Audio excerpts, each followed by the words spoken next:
Why is the teleport NPC not there?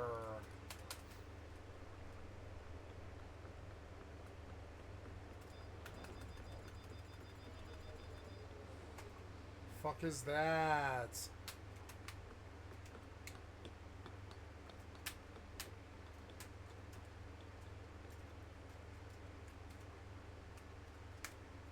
Fuck was this? What was this?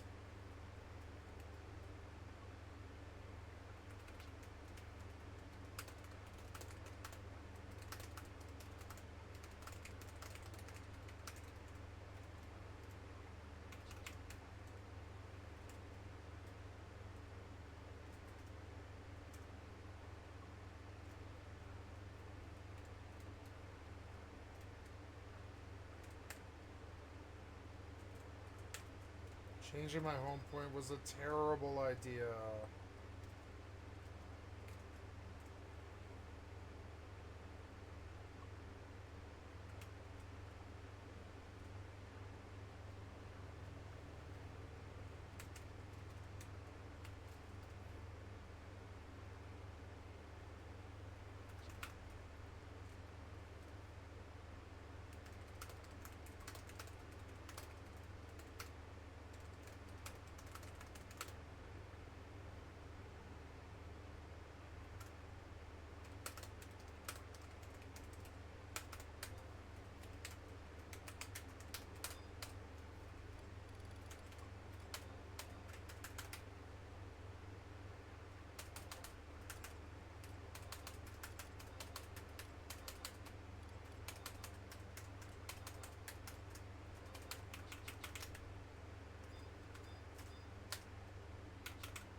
Incoming Tau.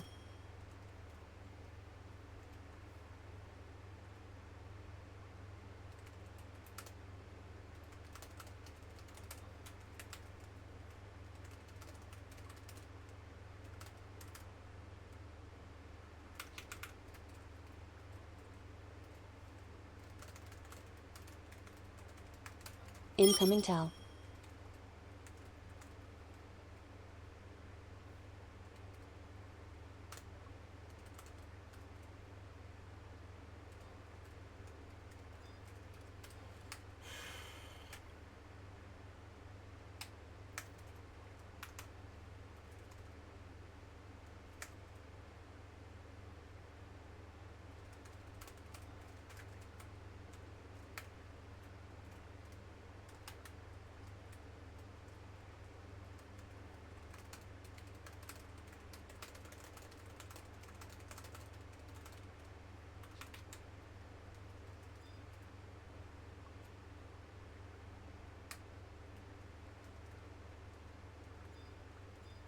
Incoming Tau.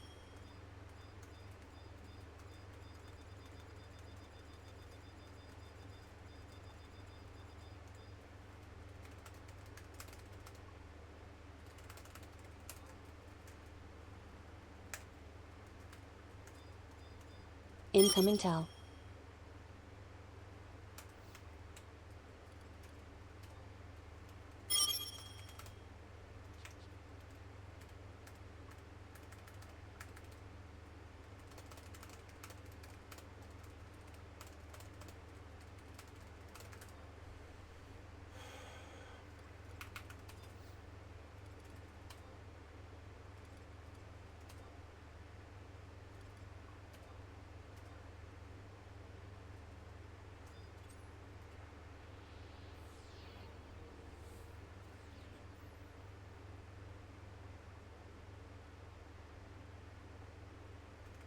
Wow, you just didn't do it. Jesus fucking Christ, man. What is your fucking problem? I hate the teleportation system they did. I hate it. It wastes more time than it saves. Hurry up, man. What? I mean, fucking work. Work, piece of shit. Come on, man. Incoming party invite. No, wait. No, it just won't teleport me.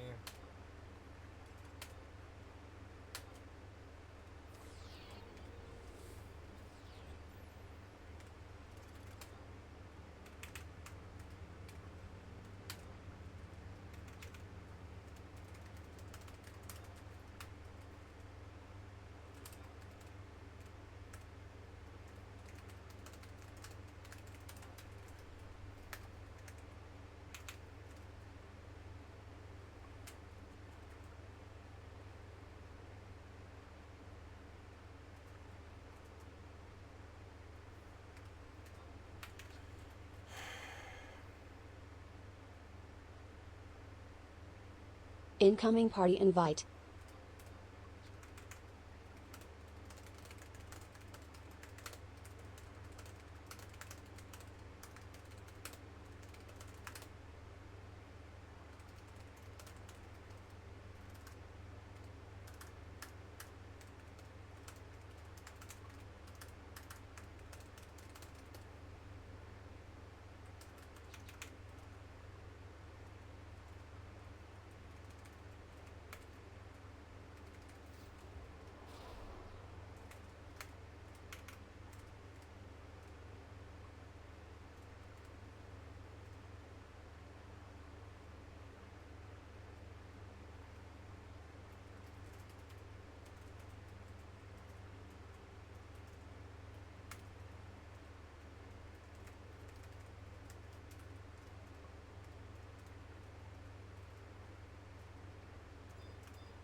Fucking comrade drama. I've been bitching about comrade for fucking like a year or something like that. They finally fixed it and I didn't know. So then I embarrassed myself being like, fix it. Because the whole thing's been stupid. It was stupid in the first place. Oh, damn it. And I'm the one who looks like an asshole. Because it's not like they release an instruction manual saying that they patched comrade. How the fuck would I know that? You know? Then I look like an asshole because I don't know where they stuck the NPC. They stuck Conrad in, like, I don't even know where Conrad originally was anymore. Where is Conrad? Let's go and look. Conrad is such a fuck up. Like, what was with Conrad on Horizon, man? Like, Conrad, man. He's never been... He's never... Conrad... Sorry, guys.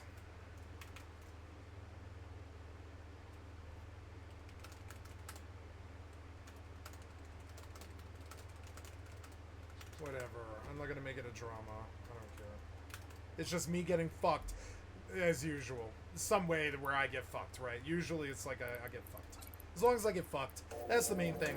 Doesn't matter what the details are. As long as I'm the only one who looks like an idiot, we're fine. I have to read some developer's fucking piece of shit brain, you know? Fucking dumb.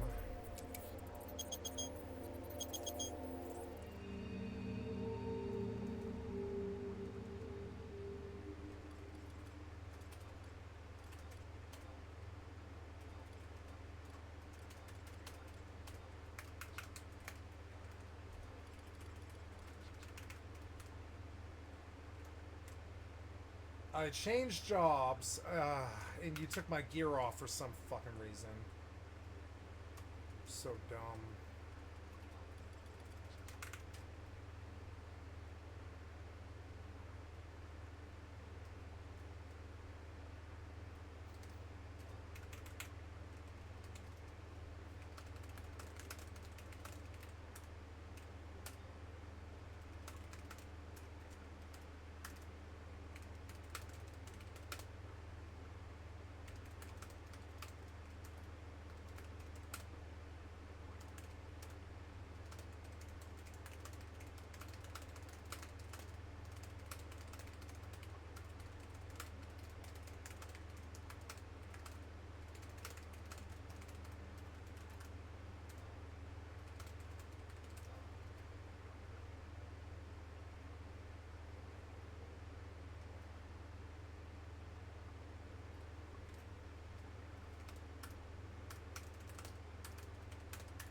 My fucking rings got taken off again. Why? Stop taking my fucking rings off. Stop. Stop taking my fucking rings off. What the fuck was that? What was that, man? Stop taking my fucking rings off. Stop it.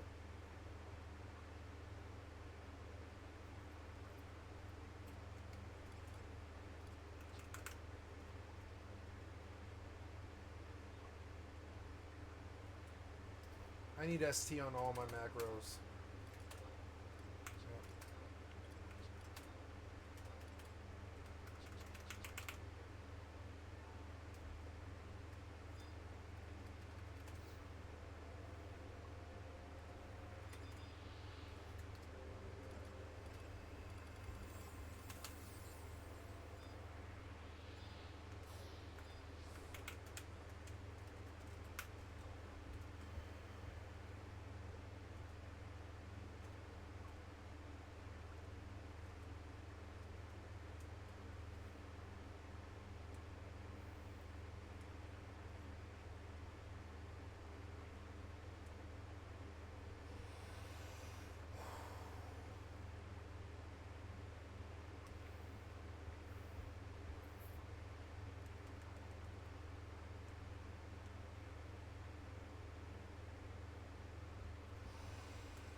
This canister's dead. I'm just gonna toss it.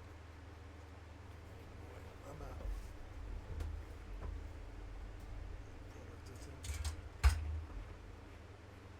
Oh no.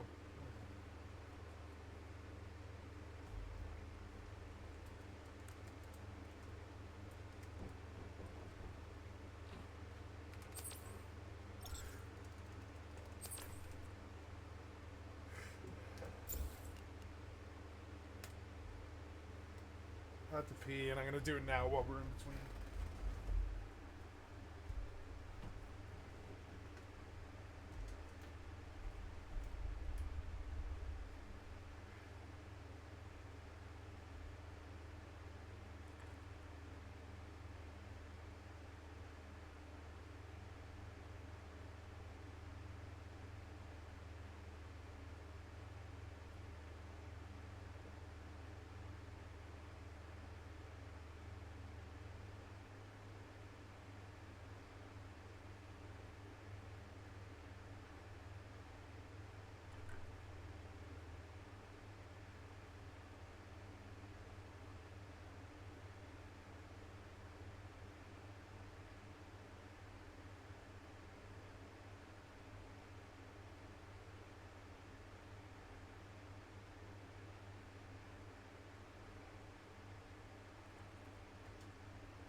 I don't know. Should I do Wizard Cookie or should I do Apple Pie? I think I'll do Wizard Cookie, but are you removing my rings when I do it?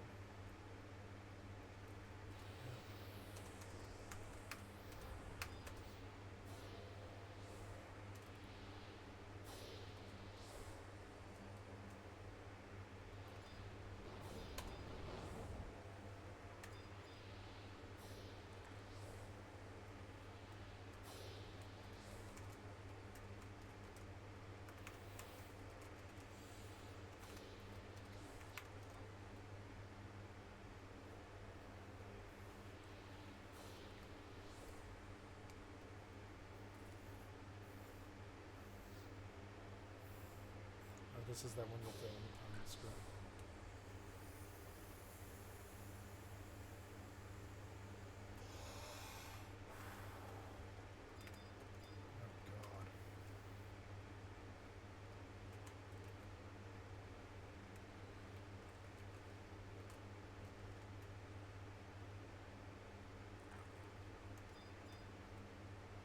Oh God. This guy. Ew. No.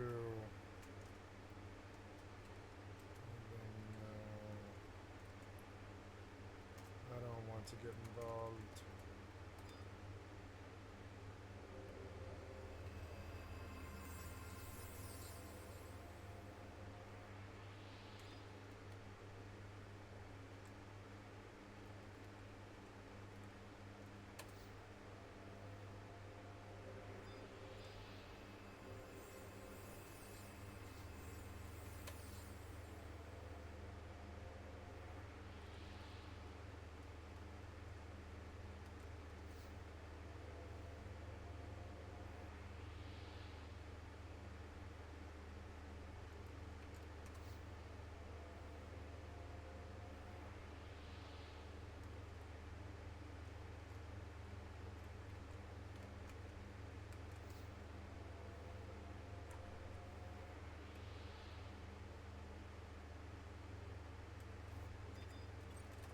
God.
You.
Oh.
Get out of my way, Taru.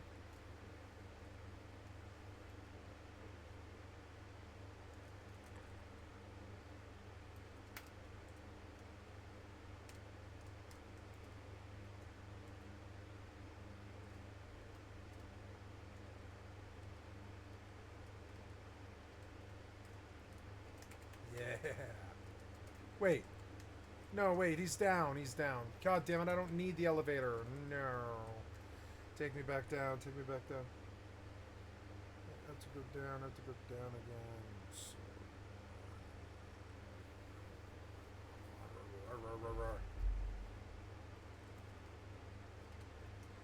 I don't know. At this level, I don't think I want Cure to be S2. I'll just do it.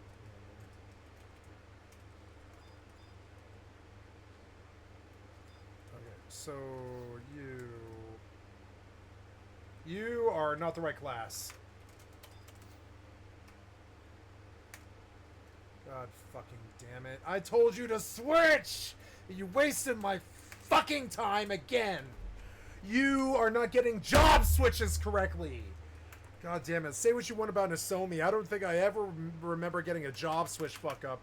But this one, you have to be real. On Horizon, you have to be suspicious. The system lies to you. It's like, you changed jobs? Well, I didn't get that. I just totally told you I did, but I didn't, you know? It lies to you. It's like, yeah, you did change jobs. No, you glitched.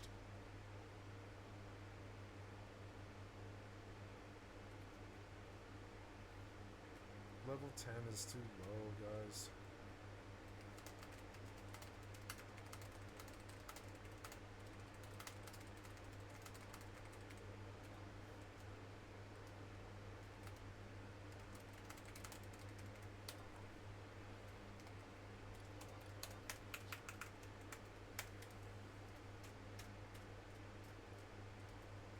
Like, God damn it, this cost me a lot of time. Like, a lot.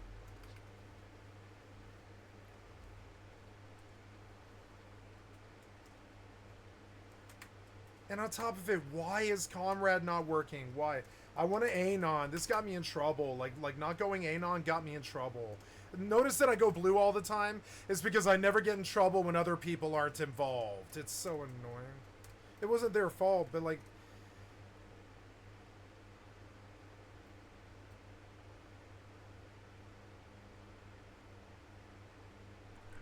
No, they lost.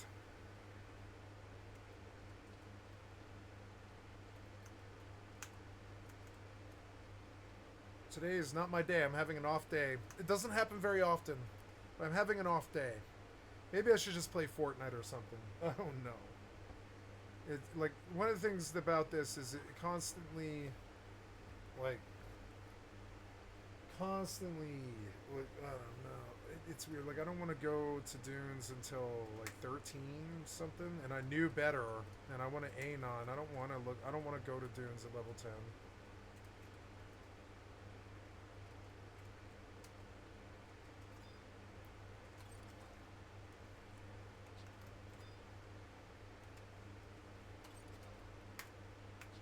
I would have stayed, but then, but already somebody just left, you know?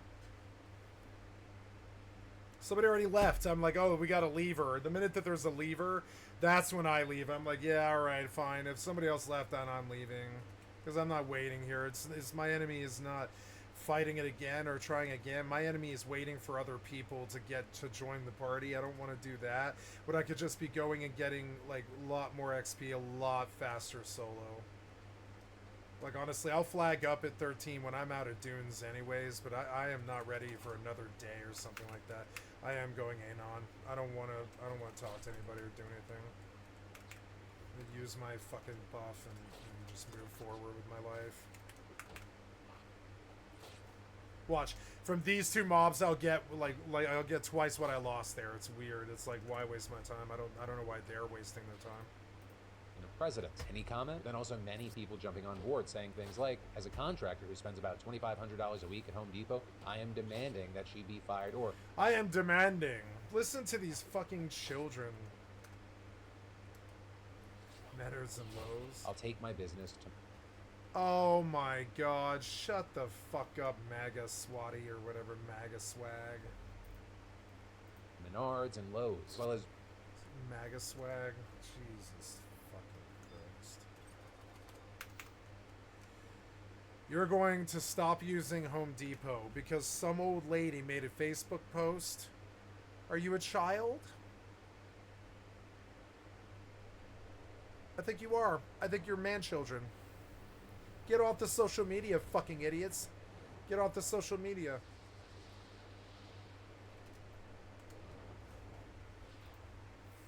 I spent a lot of money at Home Depot through my general contracting business, but will stop until they release a statement rating is wrong. Release a corporate statement to your team and fire anyone not on the side of America first, or get ready for the Bud Light treatment. corporate statement to your team and fire anyone not in school staff who fought. Well, at least I think I they're just like committing learning hate crimes more, but he wants to make others murder first. And so around. What? No, I lost the track of where I was because you constantly.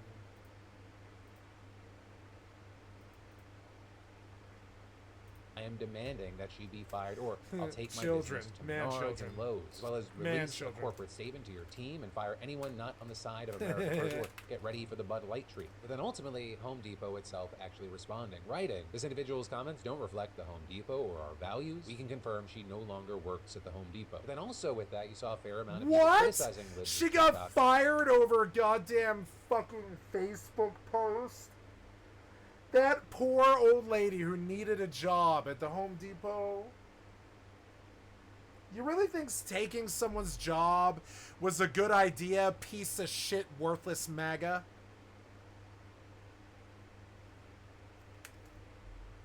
And others were effectively doxing this random woman, as well as Home Depot for caving in to what they said was the mom, saying things like, "Sorry, but if you show up at a stranger's work to film and shame them for posting..." Sorry, something you lose don't your like on job social in media." this fucking terrible climate where you might as well be a tracker on the streets then, you know? Lose your job is basically death, you know? Come on, man. There's a 99.99%. Over a Facebook post or a Twitter post? Shut the fuck up, you fucking piece of shit losers. You're making America look like a bunch of socially spoiled Facebook children. Stop it. Stop it now. You're the asshole, as well as nobody cares or should care what random Home Depot employees think about political events. Wasn't that the point of all the cancel culture whinging? Though also, this woman wasn't the only one pointed out by libs of TikTok. There's also seeing them going after the captain of a fire department in Pennsylvania. Right in this, after he made a post to his 20,000 followers on Facebook saying, I mean, "Too bad shit, it didn't if that's hit him libs square." with, That, of okay, course, if that's going libs viral. of TikTok, I hate them too. I don't identify as libs of TikTok. I don't identify as TikTok anything. So whatever, if libs of TikTok are acting like that, then no wonder they fucking hate us. No wonder they hate us. Not all of us are bad.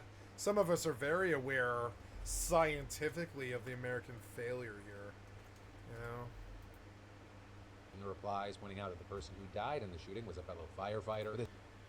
Oh my god, you're like outing him. Meet Tony Bendele, a firefighter in Sunbury, Pennsylvania. He's upset that the bullet missed. The bullet did hit Corey though, a rally attendee who was also a firefighter. This is especially disgusting coming from a fellow firefighter and someone who's supposed to protect the other. Too bad it didn't hit him square. Oh. See, they just get resisted. They get resisted. They can't resist the fucking desire to tank their fucking career, which I just don't understand. I don't understand that. Why would you tank your career like that? I don't understand that. Is that, I mean, it's like, is that normal for you to just tank your career like that? See, I would expect that from somebody like me who doesn't need any, like, support from anybody else, and, you know?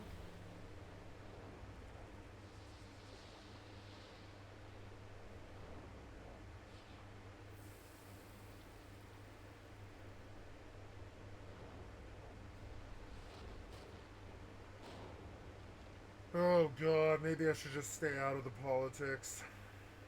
I can see how it's just a dead trap fucking Slipknot fucking...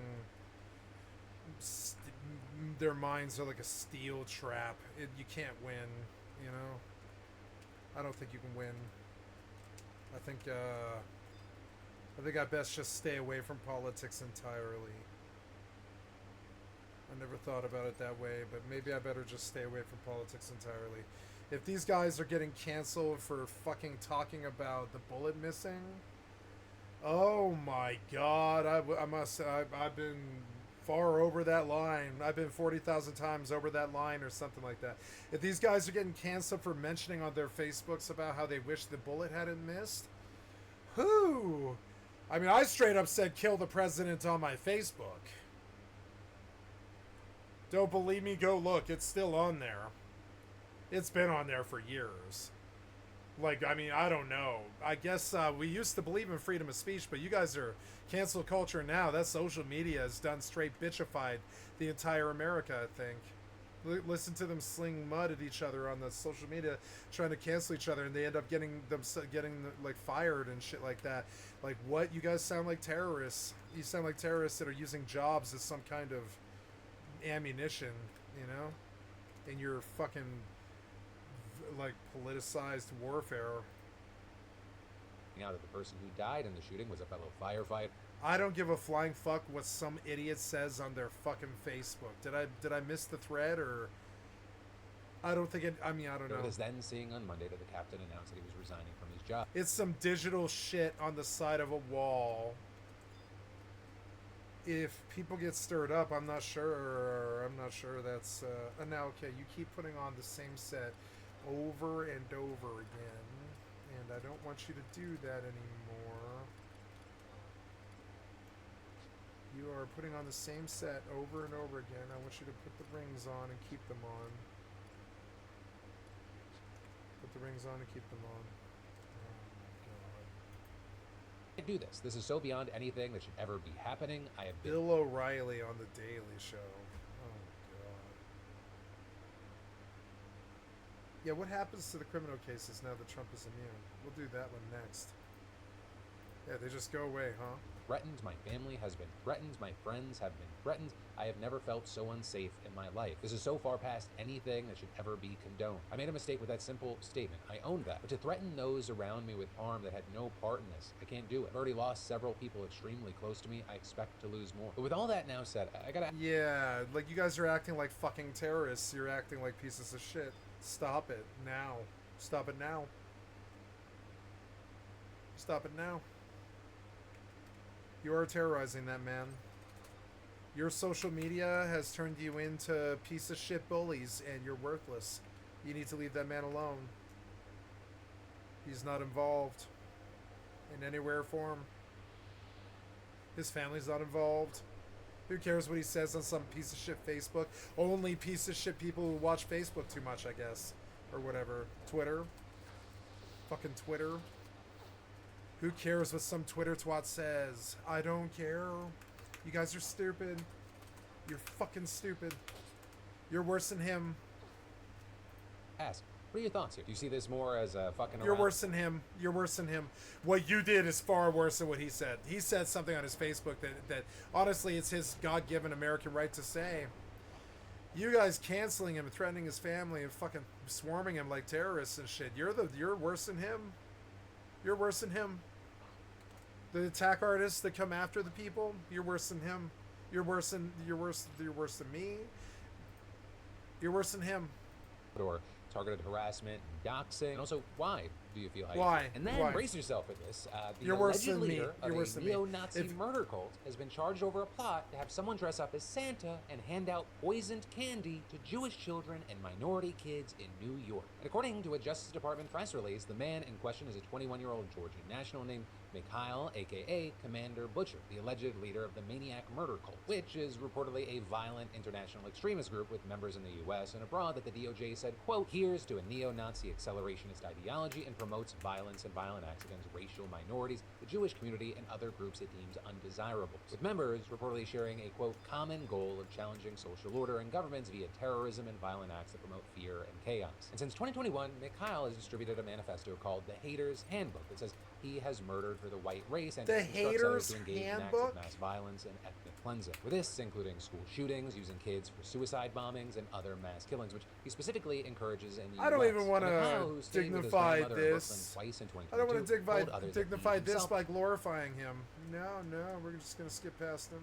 FBI agent. So back in September, this agent asks Mikhail if there's an application process for joining the Maniac Murder Cult. Right? Is there a sit-down interview where you're going to ask me questions like, what's your worst trait? Where are you weakest? Which I imagine in this setting, an applicant would be like, I think I just like committing hate crimes too much. But Mikhail reportedly responded, well, yes, we ask people for brutal beating, arson explosion, or murder vids on camera. And adding that poisoning and arson are best options for murder, and suggesting that the agent consider a large mass murder in the US against low-race targets. Then a few months later, him asking the agent to commit violent crimes such as bombings and arsons for the purpose of harming racial minorities, Jewish individuals, and others. Even providing, quote, detailed plans and materials like bomb-making instructions. And reportedly at the same time, Mikhail had also started planning out a mass casualty event in New York set for New Year's Eve that involved, quote, an individual dressing up as Santa Claus and handing out candy laced with poison to racial minorities and children at Jewish schools in Brooklyn. With him even going as far as to draft step-by-step instructions to carry out the scheme and shared detailed manuals on creating and mixing lethal poisons and gases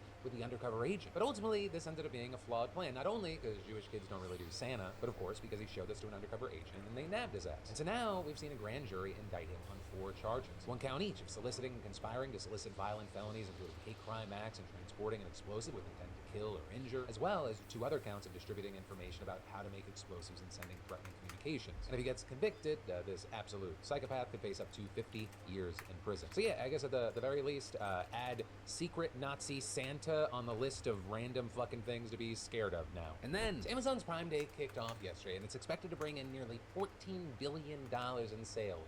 But all those sales, they come at a cost, and in the case of Prime Day, that cost is the well-being of Amazon warehouse employees. And we know that because a new report from the Senate Committee on Health, Education, Labor, and Pensions has made Amazon's internal data on warehouse injuries public for the very first time. And the revelations in this about Prime Day, they're horrifying. Like, according to the report, for 2019's Prime Day, the rate of recordable injuries was more than 10 in every 100 workers. 1 in 10. Which, I mean, there's a decent number of injuries happening in the U.S. warehousing and storage industry. That is more than double the average. And a big thing is that the reportable injuries are just the ones that Amazon is required to tell OSHA about, like the ones that need more attention than just first aid. And so when you actually look at the total number of injuries, I'm sorry for laughing. It's just so insane. The rate of injuries is nearly 45 of every 100 workers. Like, I have to imagine even third world sweatshops are like, Jesus Christ, is Bezos throwing bricks from his office? But also, the report says that these rates are likely an undercount because Amazon is notorious for misclassifying and failing to report injury. And the committee's probe also finding that the high injury rate around peak sales times like Prime Day or the holidays is a symptom of Amazon's understaffing. With the report reading, these injury rates are especially egregious in light of the incredible revenue the company generates and the resources it has available to make its warehouses safe for workers. And so with this, you had Senator Bernie Sanders, the committee's chair, echoing that sentiment in a statement saying, despite all their wealth and profits, Amazon and its executives end up doing everything they can to stress out their workers and push them as hard as they possibly can to make as much money as they possibly can. And if at this point you're thinking, Phil, the data's 5 years old, why isn't the Senate using more recent information? Well, according to a spokesperson for Bernie Sanders, the Senate committee had to use data from 2019 and 2020 because that's what Amazon provided for the inquiry. And notably here, you have an Amazon spokesperson responding to this report saying that the company's reported injury rate has improved significantly since 2019, but they weren't able to provide any recent data on the total injury rate. So as of now, their source for the data is trust me, bro. Also, we saw Amazon dispute the understaffing allegations with a spokesperson saying, we carefully plan and staff up for major events, ensure that we have excess capacity across our network, and design our network so that orders are automatically routed to sites that can handle unexpected spikes in volume. They also said that the claim that Amazon underreports injuries is false, saying that federal labor investigations have not found any errors in their reporting. And really, the spokesperson disputing the committee's report as a whole, saying it draws sweeping and inaccurate conclusions based on unverified anecdotes, and it misrepresents documents that are several years old and contain factual errors and faulty analysis. Again, as of now, this report is just the preliminary findings. So we'll have to wait to see what happens, and in the meantime, you can still go to Amazon and get that $120 thing that is down from $180, even though it is normally priced at $120. And then, being an adult, it has its high points, like you can eat ice cream for dinner while playing graphically violent video games, those sorts of things. But you also got to do some of the other things, like pay your taxes, figure out what's for dinner. I've been doing a lot of that lately. I built an outhouse. I deep cleaned my house. I've been walking for 2 hours every day in the sun because the exercise is something that I need to do to prolong my life and get my health back in order. My house is like fucking spick and span. Like, I've been doing more like 8 to 10 to 12 to 14 hours every day almost, depending on what day it is. I've got new games on my stream and I'm beating them. I'm playing them. I'm making money on EvE. I'm doing great. I'm like, I'm doing all the things that I would say that has to do with like being an adult. I'm working. I've worked solid for about 3 years now, almost like 2.5 years now. 2.5 years now, like every day for like 8 to 10 or 12 hours, something like that. And while the work doesn't really like yield too much in return, I find it extremely gratifying, and I really love doing it. Make doctor's appointments. So actually, with that, I want to give a massive thank you to ZocDoc, not only for sponsoring today's show, but also having the healthcare app that makes adulting that much easier. Because if you didn't know, I've been getting a tan. I've been, all that stuff. I felt that I was spending too much money and using too much energy, so I didn't use an air conditioner this summer. I've just been living with the fans. I've been just trying to be an adult. I feel like my expenditures and my money have been like kind of expensive and high. ZocDoc. My footprint's high, and I'm down to like half a bag of trash a week. I only spend, oh God, what is it? It's like $90 a month on CBD, so that's only like $1,200 a year or something like that. Less. It's like $1,100, I think. And I'm watching my footprint. I haven't drank much in the last 2 weeks. There was a couple days where I did really drink pretty hard, but like I haven't really been drinking that much, though I am about to start drinking quite a lot, though. I've just been like looking at the adult stuff, and I'm like, okay, well, if I go out in the sun and I walk the country road for like 3 to 4 miles every single fucking day, like somebody who's in the army, I figure I deserve some wine, and wine is not, I have celiac disease, so wine is not bad for celiacs. I thought about making my own, but honestly, I don't want to do the work. They sell wine enough they sell wine cheap enough where I can just live off Merlot wine, $2 chuck for a long time, and I'm going to. I want to look into $2 chuck. Yeah, what I should know. Yeah. $2 Chuck, the much beloved and often Oops. Ever tried $2 Chuck? Yeah, the I love $2 Chuck. Beloved and often maligned super value wine. I love $2 Chuck. What are you talking about? This is some of the greatest product on the fucking planet. It gets the masses massively wasted. What are you talking about? It's like water. It's beautiful. It's like half the world having a vagina and half the world having a penis. It's something naturally wonderful. It is a productive thing. Cheap ass wine. It takes care of humanity. It's a good thing for humanity.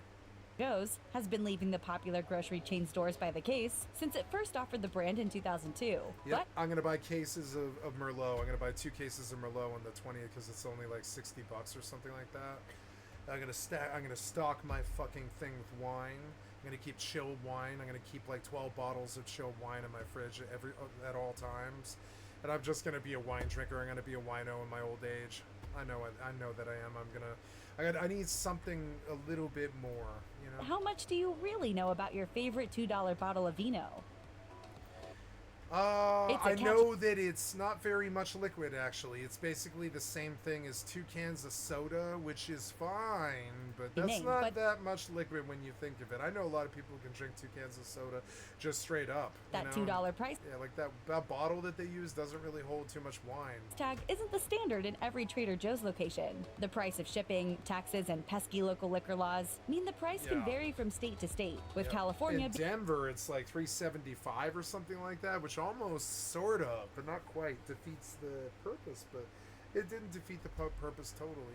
Being the one place you can count on getting a true $2 bottle. The rest of the country pays another $1 or so for their precious chuck. Yes, Charles Shaw is a real person, and his story is a little bit sad, in the way you might feel sad for a millionaire who squanders his wife's inheritance. Charles Shaw's very real California vineyard, established in 1974, did indeed make wine, and it was wine that he wanted people to take very seriously. For a brief time... Yeah, I want people to take it seriously too. The more, every day that goes by, I realize that I'm more and more, I'm kind of an alcohol and marijuana enthusiast. And I don't think that that there's that $2 chuck is a bad thing. I think it's a really good thing for America. You ever see what happens to men when they can't get drunk? It's actually really terrible. There's a whole thing about grog and the Navy, You know, they're like, men who can't get drunk, it's not so good. Not such a good thing. Men need some kind of fucking release, because like, the world is against alcohol and tobacco and firearms and marijuana and drugs and stuff. But honestly, if you look at the world, you might think that it's a savage place full of killing and death and war and stuff, and it is. But it's not all the time. And if you actually journey across America, you're not really gonna see that much violence. You'll see scary stuff, but you won't see that much true violence right out in front of you unless you're sitting in the inner cities and watching the downtowns at the you know, on you know, in the civic center parks. And the reality is, we don't shoot at each other. We don't go beat each other over the head with clubs and get into tribal stuff all the time. We don't do raiding culture anymore. We don't do war really anymore, unless it's like, you know, unless it's like actually set off and there's war.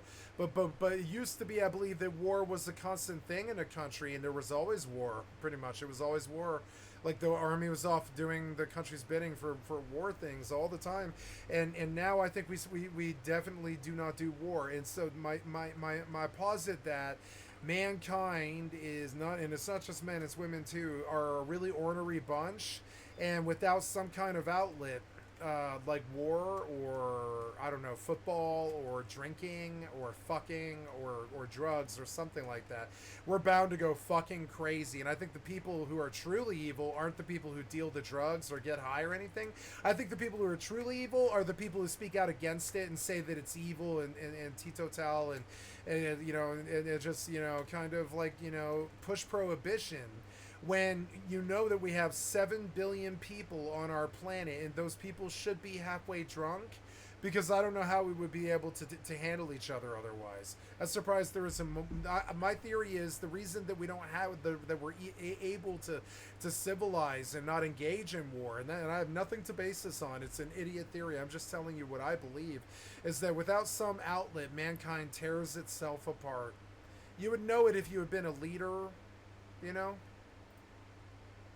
Mankind, without some outlet, like some kind of get-together session where everybody bitches and complains, right? You don't do well. Without bars and saloons, you don't do well. Without drinking, you don't do well. Among aficionados. And so I've been resisting that element in my life for, you know, 5 years or something. But I mean, I don't know. I think I'm going to go back to steady drinking and steady smoking weed.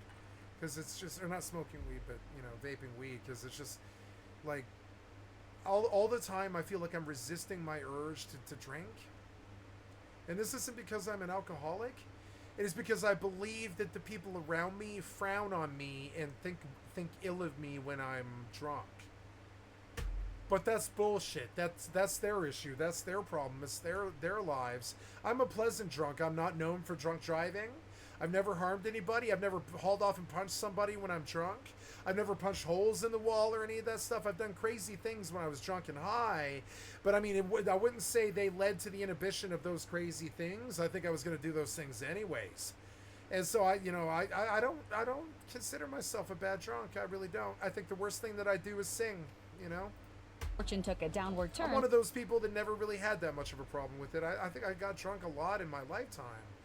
But I don't think it ever really was like a problem for me like it is for a lot of other people. And I think I live under their shame and their judgment of it. And I'm ready to cast that out now. I don't think I want to live like that. I don't want to live like that. There's enough things in the world that are making me unhappy. Their prohibition is just something that I cannot handle. I cannot handle I can't handle how proud they are about it. I would be very ashamed if I felt that way, because to me it's suppression of people's happiness. I would feel very ashamed to be prohibition like that. You know?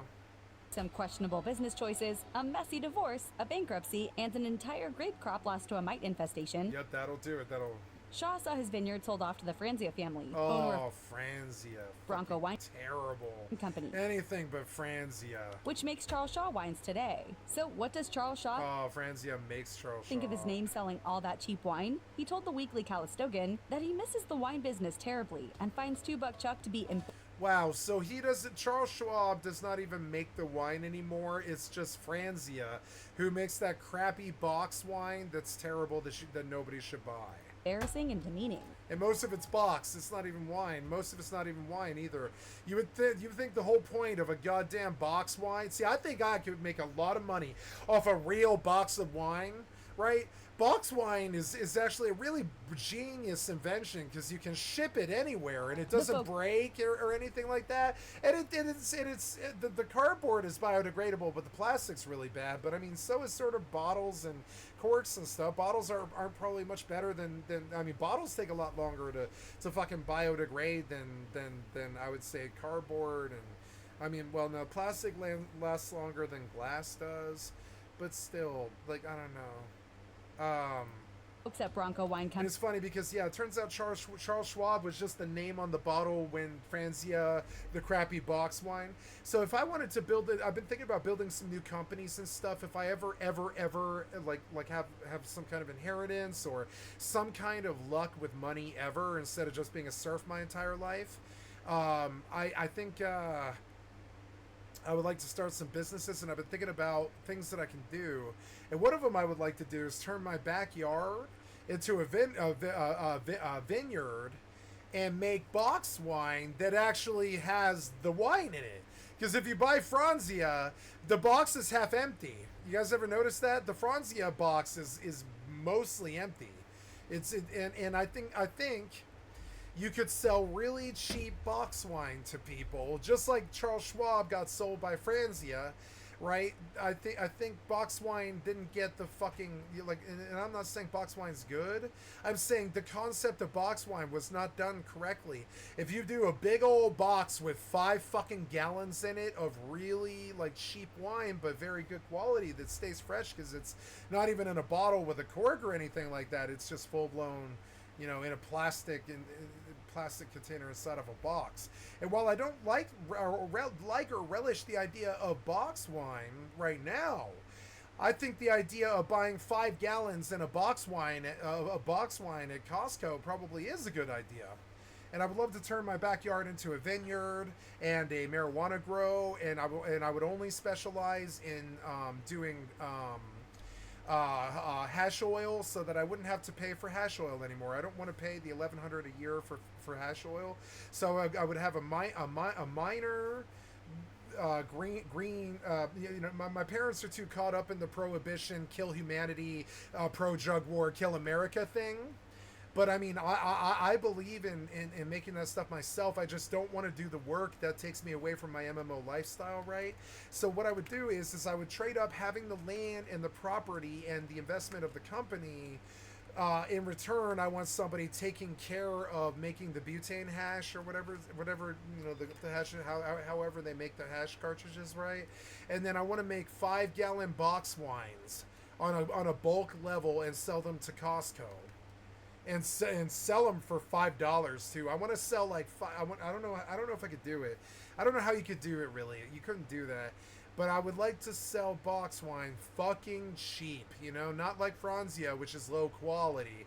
I want to do a higher tier of quality of wine, but in a big old bulk container of like 5 gallons in a big old box that you can pick up like a keg, you know? And have a plastic, yeah, like you can pick up the box and it's heavy, but I mean you can, but you can't break it, you know, and you can ship it anywhere. And I think there's a lot of value in that. I think I would make my own box wine. I would make my own finger hash, and if they ever legalized, I wouldn't mind making my own methamphetamine, you know. Company dreamed up the idea of selling a super value wine. But I mean, that would only be if they ever like legalized it, because making methamphetamine is not hard.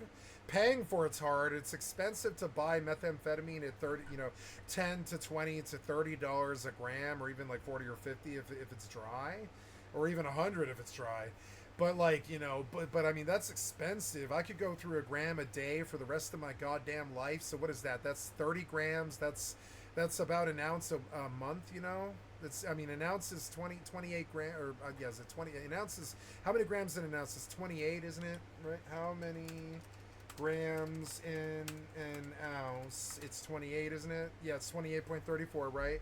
So I would want to produce 30 grams of methamphetamine a month, and I would use it for performance enhancement.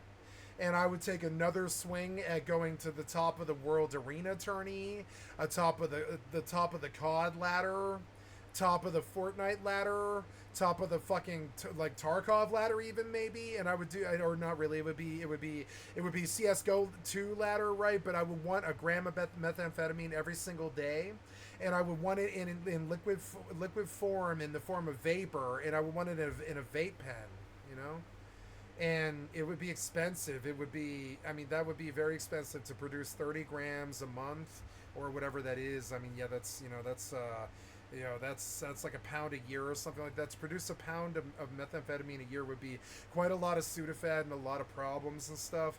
But honestly, I still think it should be. I still think it should be legal. I think people get in a lot less problems when it's legal. The minute that you make it illegal, you're forming a black market. The black market straps up, and the black market who is strapped up kills each other, like the cartel.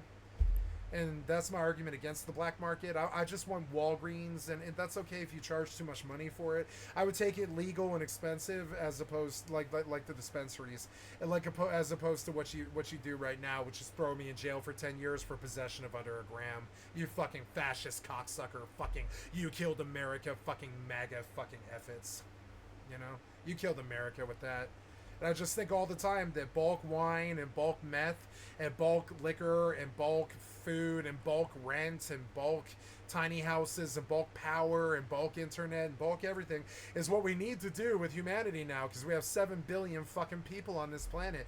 And you want to say that 7 billion people can't do something like drugs? Yeah, right. 7 billion people are gonna do drugs if they want to. You know, you're stupid. Your rules are stupid. Your fascism is fucking stupid. Like, it's stupid. I don't care if drugs kill people. Prohibitioning them is far worse. Far, far worse, you know? There's 7 billion people on the fucking planet. Let them kill themselves on heroin if they fucking want to. They're doing us a favor. You piece of shit backward-ass motherfuckers have killed this planet too long. I really want you out of here with your pro-drug war fucking idiocy and your low IQ bullshit that doesn't solve anything. And your do-nothing Congress and your dinosaur politics and your dinosaur politics parties. And that little idea is one that is now approaching its... Look at this. And, like, I look at this and I think, look at this. There's many people who could have jobs, like, you know, working the orchard. There's many people that could be doing machines and stuff to help the orchard. Farming is a good solution for mankind, but we somehow decided that everybody should live in inner cities and buy all of their food from delivery. And I don't know if that's really the reality. I don't think that should be the reality for us. I think there should be as much honor in farming as there is the stock market, you know? bottle in sales. But there isn't, because they've killed the prices, they've killed the drugs, they've killed anything that's fun, they've killed the television, they've killed the movies, they've killed the fucking TV, they've killed the reality, they've killed they drug war the entire lower and middle class. They've turned us all into slaves and serfs, and they're sex trafficking us now, and they're rich and they're pederast. And I don't know, it's just not a good, you know, I think bulk is how we solve the world's problems now. We have 7 billion people. How do they? So I want big vineyards across the land in everybody's yards. I want like growing. I want stuff like after watching my parents grow their garden and try to get off the grid, I began to understand now that we can't afford anything anymore. The rich people raise the price of everything so high that we can't afford anything anymore. So if you don't make it yourself, you're fucking boned, which is why I've been looking into fucking making my own cider and shit like that, you know? Bottle of wine that costs less than some bottles of soda. Like bottles of wine that cost less than some bottles of soda. Reasons. Charles Shaw wine is produced in California, but not in the highly sought Napa Valley or in Sonoma. No, it's in the garbage crab area. In the San Joaquin Valley, save I'm kidding. Go big bucks. No, that's a really beautiful area. I'm kidding. On real estate costs. The wine is fermented. The real estate costs are mainly the attraction. Yeah, I would say.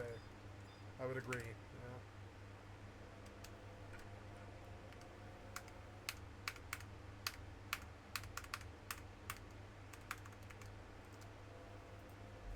chips instead of pricier wine barrels. The cork is a cheap form of engineered cork, sort of the Yep. IKEA furniture of wine corks. Yep, it is. I Packaging hate and that cork. I hate that piece of shit cork. Bottles themselves are made of cheaper, lightweight materials, which They don't care if you get cork crumbles in your wine bottle. They are just trying to sell you a cheap bottle of wine, which I respect more than the president, or the other president, or other president, or other president, or other president, right?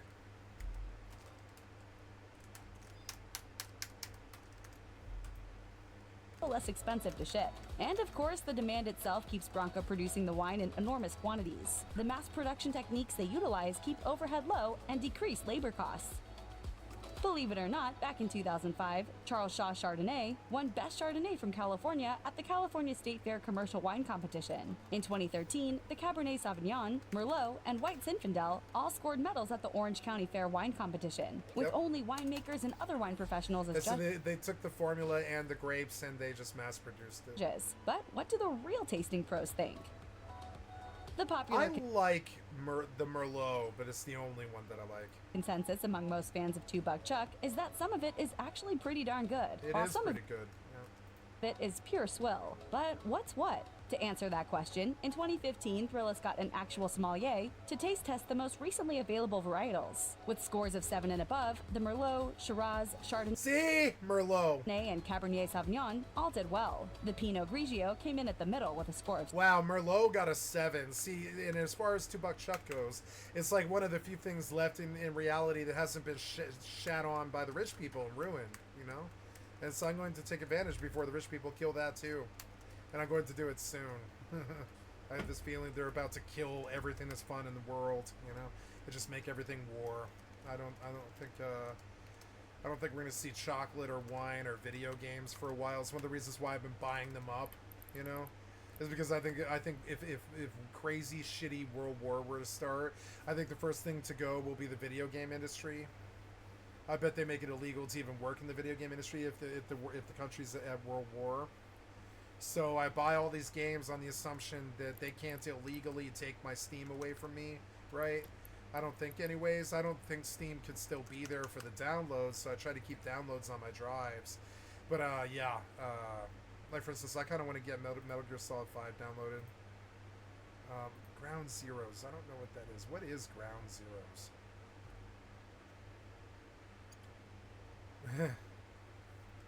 Every issue. I want to download Metal Gear Solid 5 and play that for a little while, but I mean, I'm loving Once Human way too much to not do it right now.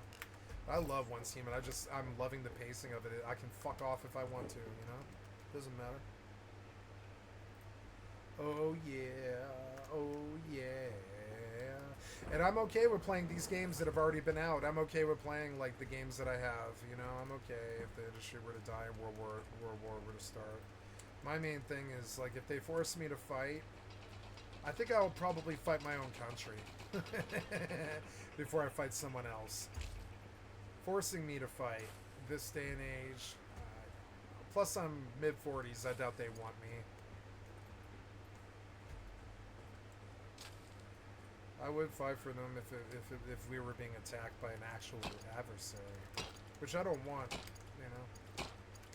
I don't want that to ever happen. Ever. 6. The losers Yeah, that Pinot is fucking garbage. of the bunch were the The Nouveau, Sauvignon Blanc is bad. the Sauvignon Blanc, and the White Zinfandel, which was likened to a liquefied Jolly Rancher. Liquefied Jolly Rancher. $2 White Chuck is Zinfandel. Yeah, the White Zinfandel is terrible. a pretty clever nickname for sure, and one you would imagine was dreamed up in some wine-fueled all-night marketing meeting in a conference room. But the truth is, nobody is quite sure who deserves the credit for the catchy name. According to the Trader Joe's website, we wish we could take credit for that, but alas, some other scribe came up with that moniker. So who could it have been? A snappy wine writer? A bunch of buzzed college kids buying an extra case for a party? Does it matter? Owner Fred Franzia is just happy that fans cared enough to christen his budget booze. That's how the good things happen. The people out there decide what to call them, and it catches on. For like a month, I'm going to go through like 2 bottles of wine a night. I know I am. For like a month or something. I'm going to buy like 3 boxes of wine. I think with like 12 bottles each or something. I'm going to buy like 36 bottles. And I'm going to drink like two a day for like 3 weeks or something. I'm going to do a binge. I'm going to definitely do a binge because like it's too expensive to drink. and I really haven't drank or binged in a long time, and I kind of really miss it. Real quick. Really miss binging. Might do some singing on, like, you know, Twitch a lot, Keep that it. kind of thing. In the same article, Trader Joe's writes, "We do think we know why these wines have struck a chord. They've proven that wine doesn't need to be expensive to be good, drinkable wine. Nope. These are not Yeah, expensive. like, good drinkable wine is really culturally valuable to humans who actually have a heart and soul, you know? They are good, and they're very drinkable. They are. Check out one of our newest videos right here. Plus, even more mashed videos about your favorite products are coming soon. Subscribe to our YouTube channel and hit the bell. What if that changed? What if Tupac Chuck got horrible, you know? I keep looking into distillery because of that. Website where you can search and compare high quality in. See, the war sucks, right? What the thing they don't tell you about war is the first thing to go is sugar, right? War sucks, and like the first thing to go is sugar. If the sugar disappears off of the Safeway aisles and the Costco aisles, then you can't make alcohol, and then the whole country gets depressed, and then the whole world gets depressed, and then the war goes on, and everybody's all depressed and shat out, and it's dark ages, you know, and eventually they kill Hitler, and we've done that like probably 20 times or something like that. You know, everybody always tries to sack Moscow every like 110, 120 years, and I'm just not really looking forward to that. I'm not looking forward to it this time. I'm really not.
Oh, I have an op tomorrow, I believe.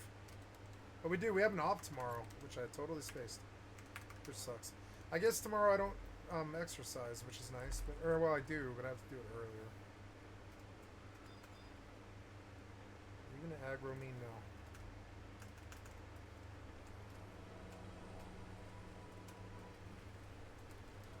Do I have mana? No, I need the crystal.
Maybe I should write a macro.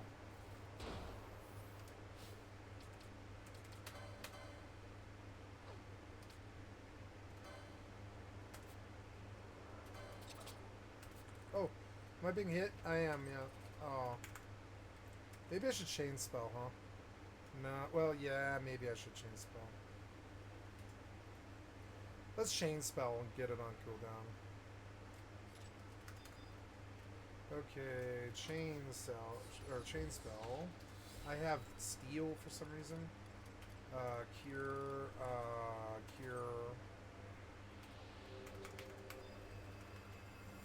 Okay, here we go.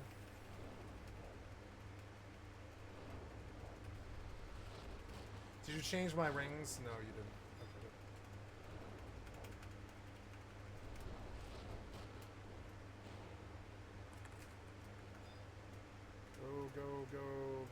faster, faster.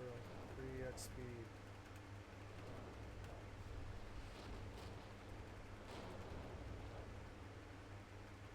I gotta get imp rings. Real bad. Or I think I have them. But they're level 14.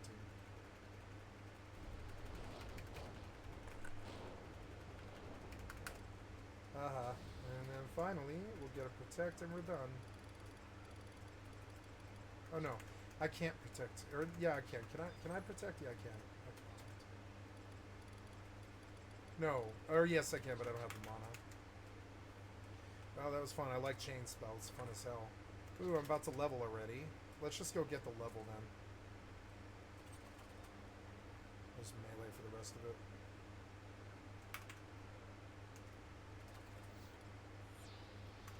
This guy might kill me. But that's alright.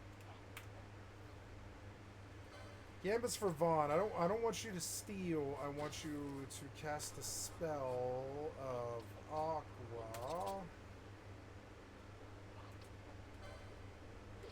Foe. On any foe, right?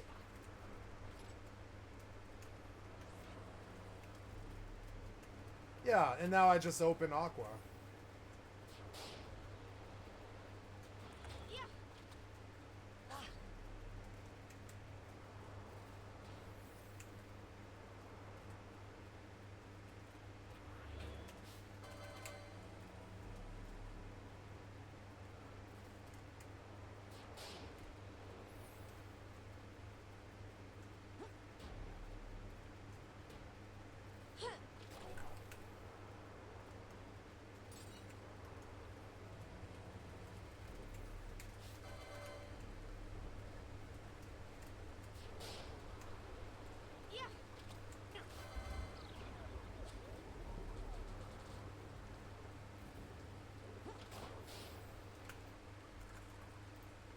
Doctors, choose the right one for your needs and click to instantly book an appointment. We're talking about in-network appointments with more than 100,000 healthcare providers across every specialty, from mental health to dental health, eye care to skin care, and much more. You can also filter for doctors who take your insurance or located nearby, who are a good fit for any medical need that you may have, and who are highly rated by verified patients. And I say all this as someone who has used ZocDoc before with success and continues to use it and will continue to use it in the future. It helped me find my new primary physician. My eye was getting all wonky, had to get a doctor for that. Plus, ZocDoc appointments happen fast, like typically within just 24 to 72 hours of booking me. You can even score same-day appointments. So stop putting off those doctor's appointments and go to ZocDoc.com/Phil to find and instantly book a top-rated doctor today. ZocDoc.com/Phil. ZocDoc.com/Phil. And then, so let's talk about California, Texas, and the best friends that are Elon Musk and Gavin Newsom. You know, a big part of the news today is that over the last year or so, California schools have been culture war battlegrounds. So we've seen more than a dozen mostly conservative-led school boards create policies that require school staff to notify parents if a student requests to use a different name or pronoun, which, you know, isn't completely uncommon according to the AP, with at least 6 states having similar requirements, including Alabama, Arkansas, and North and South Carolina. However, liberal leaders in California have pushed back, saying that these policies force transgender and non-binary students out to families that may not be supportive of their identity. And while we've seen this tug-of-war just happening for over a year now, California Governor Gavin Newsom put his foot down on Monday, signing the nation's first law banning those policies. Now with this, it is important to note that parents still have the rights to access their students' records, and kids still can't change their names legally without parental permission, with a spokesperson from the governor's office saying this law helps keep children safe while protecting the critical role of parents, and adding it protects the child-parent relationship by preventing politicians and school staff from inappropriately intervening in family matters and attempting to control if, when, and how families have deeply personal conversations. So given the topic, as you might imagine, this prompted a mixed reaction even within the state. Some parents for it, like Christy Hurst, a Chino Valley parent, who said, "It's an excellent bill that will keep students safer in the state of California." And the bill's also been applauded by LGBTQ plus advocacy groups like Equality California, whose executive director said in a statement, "This critical legislation strengthens protections for LGBTQ plus youth against forced outing policies, provides resources for parents and families of LGBTQ plus students to support them as they have conversations on their terms, and creates critical safeguards to prevent retaliation against teachers and school staff who foster a safe and supportive school environment for all students." But notably, Sonia Shaw, who was elected to lead the Chino Valley Unified School District in 2022 was less enthused. Her reportedly accusing Newsom of being part of a, quote, political cartel and promised to fight the bill in court, saying it is morally corrupt and was enacted to prevent parents from exercising their rights. This battle is far from over, and we will not rest until justice is served and parental rights are fully restored. And they have already lived up to that promise, with Chino Valley Unified School District suing Newsom yesterday. However, with that, you had a spokesperson for Newsom's office calling the lawsuit, quote, deeply unserious and saying that they are confident the state will prevail. But also a key thing with this is that the impact of this law goes beyond parents and lawsuits. With, for example, folks like Elon Musk saying that Newsom signing this bill was the final straw and he's moving his companies from the state. Saying because of this law and the many others that preceded it attacking both families and companies, SpaceX will now move its headquarters from Hawthorne, California to Starbase, Texas. With him then adding, I did make it clear to Governor Newsom about a year ago that laws of this nature would force families and companies to leave California to protect their children. And then saying that X headquarters will also be moving to Austin. We have others saying that the final straw thing doesn't fully make sense because he already moved Tesla to Austin from California back in 2021. With many saying this is already probably the plan, especially with Musk leaning more and more conservative these days. So I would say lean is probably not the right word. I think it's closer to a full-fledged base jump to the right, with among other things, the Wall Street Journal reporting that he plans on donating $45 million a month to approach Trump's super PAC. Also, as it pertains to what we're talking about, in response to the company's relocation, Governor Newsom's office pointed to a tweet that he made on Tuesday saying Elon Musk, quote, bent the knee to Trump, though then Musk responded saying that Newsom's always on his knees. But with that said, as this continues to play out, and we're gonna have to wait to see what happens with the lawsuit, there's also another court that matters, and that's the court of public opinion. There, we've seen a lot of different things, some expressing their displeasure, saying this is a horrifying overreach. Parents have the absolute right to know what's going on with their kids, not to be kept in the dark by some bureaucratic nonsense. And going further to say gender identity delusions have no place in schools, and certainly not at the expense of parental rights. This has gone too far. Of course, there's also no shortage of people supporting it, saying things like, safety is the point. Ask yourself, if a child, 1, felt able to open up to a teacher and not their parents, and 2, ask their teacher not to tell their parents, why might this child feel this way? And perhaps they have good reason not to feel safely able to open up to their parents. But then, of course, with all that said, I gotta pass a question off to you, and that is, where do you stand on it? Do you love the bill? Do you hate the bill? Are you conflicted?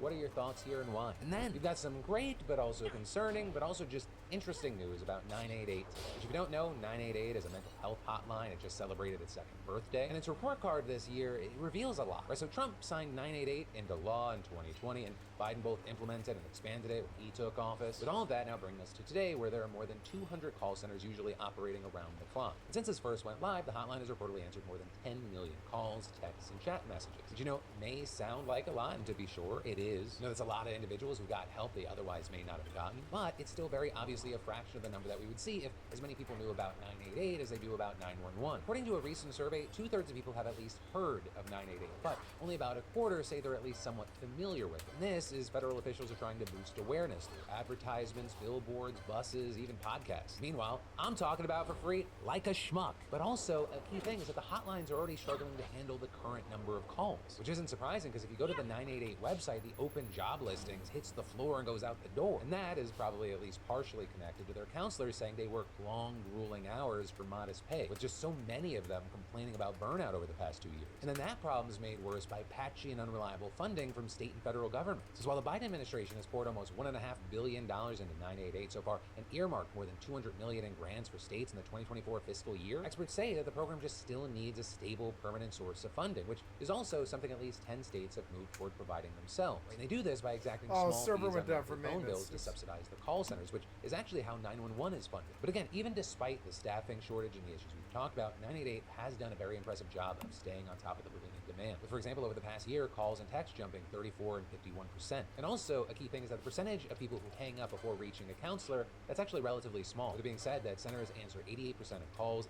83% of chats, and 97% of texts. With arguably the most important number with everything we're talking about here being that of the people who say they or their loved ones contacted the hotline, 68% said they got the help that they need. Which, one, yeah, there's still a lot of room for improvement, but 2, that's 13 points higher than last year, and 3, a gigantic leap from before this existed. So for you, please know that 988 exists. For maybe your friends, your family, let them know 988 exists. And I'm also specifically talking to you, fucko, if you don't think that you need or you deserve help. Trust me, when you're down, it fucking helps to have someone reach a hand out. And this existing, even in a non-perfect form, in an early stages form, that's a hand reaching out. And if you're even remotely questioning or asking, call. Because you're not alone there. Reportedly, half of people aren't sure when a situation is serious enough to warrant calling the hotline. But the thing is, you don't have to be actively suicidal to call 988.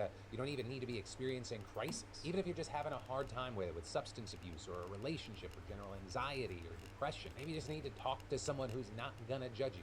988's there to help. And I also want to mention that they have special call options for vets, LGBTQ youth, Spanish speakers, and American Sign Language speakers. So yeah, main thing, I love you, face. If you need help, get help. And then just huge international news. We gotta talk about these protests in Bangladesh. Because for the past few weeks, we've been seeing tens of thousands of students protesting across the country. And with that, hundreds have been injured in clashes with police and counter-protesters during that time. But now, things have turned deadly. At least 5 people have been killed this week, and this deadly turn of events has led to the government indefinitely shutting down all public and private universities. And the government now even deploying its border force, they say, to try and calm things down. Because, you know, nothing brings peace and calm like sending your country's paramilitary forces into major cities. But also, if we're talking about this, we should talk about what the protests are about. Because when you look at that, you see that these students are speaking against the government bringing back part of the country's old quota system for government jobs. And specifically, and this is a key thing here, the part of the system that reserved 30% of government jobs for the descendants and family members of veterans who fought in Bangladesh's War of Independence in 1971. Especially as these government jobs are highly desired in Bangladesh. Right? They're relatively stable, they're well paid, they come with lots of benefits, but they're also highly competitive. In fact, each year, nearly 400,000 graduates compete for just 3,000 jobs in the civil service exam. And then on top of that, the country's also in the middle of a major unemployment crisis. I mean, you've got more than 30 million young people not in work or school out of a population of 170 million. So you can probably see why so many jobs going to people, in part based on whether like their granddad fought in a war, seems unfair to protesters.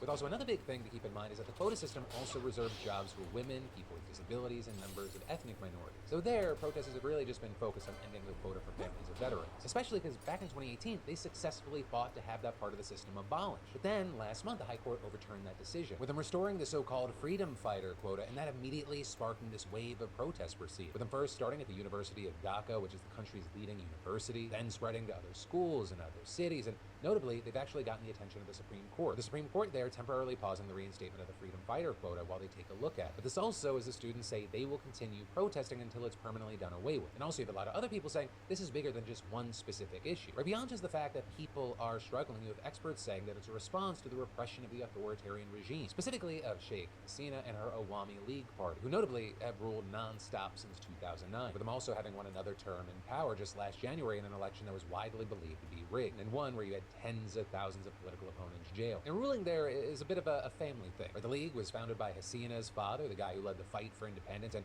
who was the country's first prime minister, which is why so many protesters say, those who support the ruling party are the primary beneficiaries of quotas for freedom fighter descendants. And actually with that, the prime minister only made things worse this week, where they're calling the student protesters a word that's now become a derogatory slur describing those who, quote, betrayed the nation by collaborating with the enemy, Pakistan, during the 1971 War of Independence. But of course, even if the League fought for independence in the past, it is now mainly known for cracking down hard on dissenters. In 2018, for example, party members violently tackled another student demonstration. In another case, the party's student wing even brutally attacked school children to disperse protests. And then, with the violence and the deaths this week, at least, some of it's been attributed to when members of the student wing of the League began attacking student protesters. And there's actually graphic images and videos circulating on social media showing men beating female students. So with that, it's also important to say we have seen both sides accused of participating in violence. But for now, as things continue, it's going to be very interesting to see what happens. And then, y'all, do you really want companies collecting, aggregating, and trading your personal data without your permission? Is that on the wish list, the mood board? I'm guessing it's going to be a resounding no. But also, yeah, who has the time or the patience to actually request data brokers to delete this information? Well, actually, Incogni does. They're the experts who can handle this for you. So thank you to Incogni for that, but also for being a fantastic partner and sponsor of the PDS. Because y'all,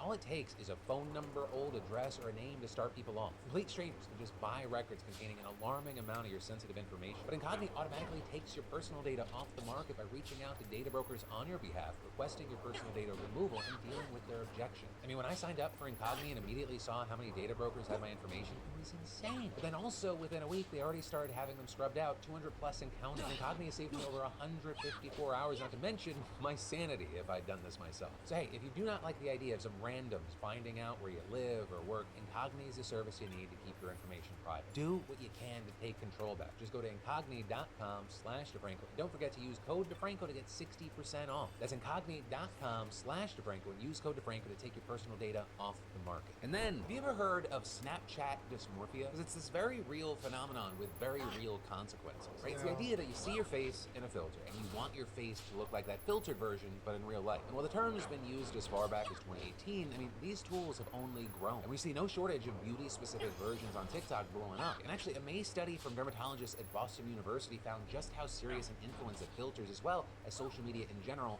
have. Finding that the more time you spend on social media, the more likely you are to actually want to undergo a cosmetic procedure. But they're pointing to apps like Snapchat and Instagram, and they're noting that the use of filters or like photo editing apps is especially correlated with the respondents' desire to get some kind of work done. And researchers also finding that those who follow celebrities and influencers were also more likely to have this desire. And actually with that, you had Dr. Neelam Vashia, an associate professor of dermatology at BU's medical school, saying, you know, in the past, it was always common for someone who wanted to tweak their appearance to bring in a reference photo of a celebrity. But now when people are able to filter their own face and make it look more beautiful, even the skin tone, angulate the chin, raise the cheekbones, enlarge the eyes, they bring in these images of themselves that have become very realistic to them because it's just a beautified version of their own face. But they're also adding that there was even more interest noted post-COVID, and many people told their doctors that they wanted a procedure that would help their self-esteem. You know, it's important to note that researchers said this doesn't mean that social media is directly responsible for everyone who goes out and seeks injections or surgeries, but someone who is already weighing a treatment in their head is much more likely to clear their calendar after they've been exposed to certain content online. And at this point, you might be thinking, doesn't everyone realize like what we see online, it's fake and filtered? Haven't we been told that ad nauseum? Well, yes, we have, but it turns out that doesn't matter. In fact, we spoke to Renee Engelen, a psychology professor at Northwestern University who specifically researches media and body image about all this, and she explained. Knowing better is not going to protect you from the media imagery you see. It just doesn't work that way. When we compare ourselves to those images, it is lightning fast. It's automatic. Once you start thinking, oh, that's manipulated, that's filtered, it's too late. The damage has already been done. In fact, what it tends to communicate is that you should look more closely, because if someone was filtered, that means maybe they were trying to hide a flaw, or maybe they were trying to look especially beautiful, and you should try to figure out what's going on, right? So if anything, it makes you spend more time, more focus on that image. Right, so these warnings about what we see online, they're not only ineffective, but they can actually make us even more obsessive. And of course, with this, I think it is worth noting, there's nothing wrong with getting work done. You do you, it is your body. If it is safe, it makes you happy, have at it. But I also have to mention that the researchers at BU, they explained that if people start to see these procedures as like cure-alls for bigger problems, or like if they start getting insanely unrealistic ideas about what they should look like, then I mean, we're in very concerning territory. And of course, this all comes as cosmetic procedures, especially less invasive work, have become increasingly popular with younger people. The American Society of Plastic Surgeons reporting that between 2019 and 2022, there was a 71% increase in people getting Botox in their 20s. And that increase was also similar to the use of hyaluronic acid fillers, with the uptick also being incredibly staggering when you looked at people 19 and younger, or just big increases again for both Botox and filler in that time period. And of course, the most significant thing about that time was COVID, which caused a big boom in cosmetic surgery for a number of reasons. Masks, remote work, and isolation made it so easy for people to recover in total privacy. And you also have people spending so much time looking at themselves on Zoom that they found things that they wanted to change. So, you know, that definitely helps to explain those major upticks. But the social media aspect is also a major factor. The American Society of Plastic Surgeons even touching on this issue last year, noting that it goes beyond people seeing filters or influencers and wanting to look like it. It's also because so many of these videos discussing these interventions, they're so fast and quick that they sometimes create misconceptions. They make it seem like instant gratification, which makes it even more appealing. But as Dr. Danielle DeLuca Pytel explained, the transformation that occurs after facial or body surgery, even some injections, is far longer than what you would see on an Instagram reel. So you get a lot of people setting themselves up to be dissatisfied, especially because they don't understand what they're signing up for. You also have Professor Engelen explaining how much influencer culture specifically has impacted the trend by normalizing often expensive practices. There's a real issue with being on social media and feeling like the influencers and the other people you follow are your peers when they're not. We used to think that these kinds of practices were meant for celebrities, for models, like for people whose job it is to look good. But now you see these people and they sort of present themselves as normal, everyday people. And the message is, if they're doing it, maybe I should be too, because we're not so different. Though, one thing social media has made progress on is the issue of transparency, and that especially being the case among Gen Z. Right, plastic surgery and Botox, these used to be very hush-hush topics. People were reluctant to admit that they had anything done. But now, you go to TikTok, it's like, get ready with me for my nose job. For example, one TikToker who chronicled her surgery journey telling the Washington Post that there just seems to be less judgment associated with these surgeries and more support, more people willing to say, hey, if you want it, go for it. Right, so at the very least, people can feel like, hey, they're being honest about what they're doing. They're not acting like it's all natural when it's not, which of course is something that we've seen since forever with celebrity culture. Though, you also had the Post speaking to another author who said that while transparency is good, we could also end up over-normalizing routines that often enforce harmful beauty standards. With Professor Engel noting how consequential that can be. I love Gen Z's openness in terms of the way they use it to fight stigma and encourage people to be vulnerable in places where they hurt. I think that's a beautiful thing, but there's a real problem when your openness is making someone else feel vulnerable. So when we normalize facial dissatisfaction, when we normalize fear of aging in these very young populations, you are hurting people when you do that, even if it just feels like bonding. And that's not the only hurt at stake here. In fact, you had Forbes doing a piece about how all this specifically impacts people with body dysmorphic disorder, which is a condition where people are so concerned with or upset about their physical appearance that it interferes with their daily lives. And it's estimated that BDD patients seek out cosmetic interventions, whether they be surgical or not, 2 to 5 times more than the general population. But there, the outlet also adding these enhancements, they don't make their anxieties go away, and they can often just make them even worse. So it could end up being this big toxic cycle for people who are especially vulnerable. Though of course, like with any problem that you have to discuss, you have to go, okay, well, where do we go from here? And so with that, again, I want to note that this piece is not meant to condemn cosmetic. As always, I am a big believer of you do you. I just want you to be safe and healthy. But you do have some arguing that dermatologists and other professionals should talk to their patients more about why they're seeking treatment to ensure that there's no unhealthy or concerning motivations. You also had Professor Engel noting that it's really tricky though, because once the genie's out of the bottle, it's hard to put back in. And as far as the situation as a whole, I mean, the genie is very, very far out of the bottle. I've been studying beauty culture for a long time, and I have yet to see any recent trend that suggests a pulling back on beauty pressures. Instead, what we see is each new thing that gets added to the list of things you have to do to be presentable sticks. So the list gets longer and longer. Once people start accessing these products, it feels like a race. If everyone else is doing it, you feel like you have to do it too, just to stay in the middle, right? Just to stay steady.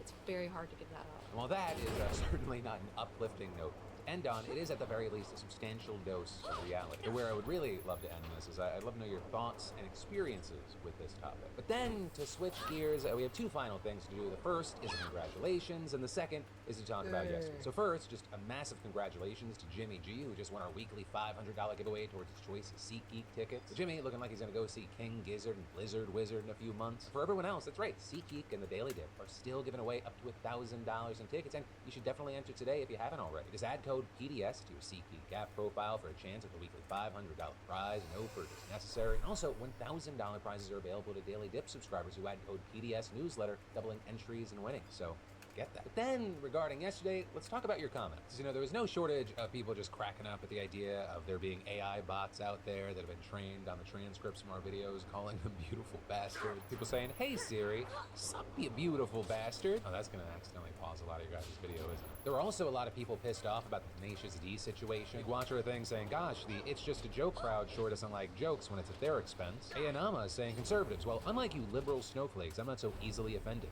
I can actually take a joke. Someone makes a joke at their expense. How dare you? And Redfin saying conservatives made fun of Paul Pelosi when he got attacked. Now Trump can't be joked about. And there were a fair share of comments like that. Some just feel like blindsided by the situation. Some, like Adrift, saying it sucks that just when more people were talking about Project 2025 and how horrible it is, it gets massively overshadowed. But that, my friends, is where I'm going to end today, because, I mean, it's for some of y'all, between this and the morning show, we've been together like 2 hours today. So I'm going to get out of your face, but not for too long, because remember, tomorrow, this annoying mug going to be right back here 2 times. Once in the morning at 7 a.m. Eastern, 10 a.m. Pacific. We'll be scrubbing through the news of the day, polling, getting reactions. It's a great time. And then, of course, because I'm nothing if not consistent, your regular Philip DeFranco show. So yeah, I love you, faces, and I'll see you then.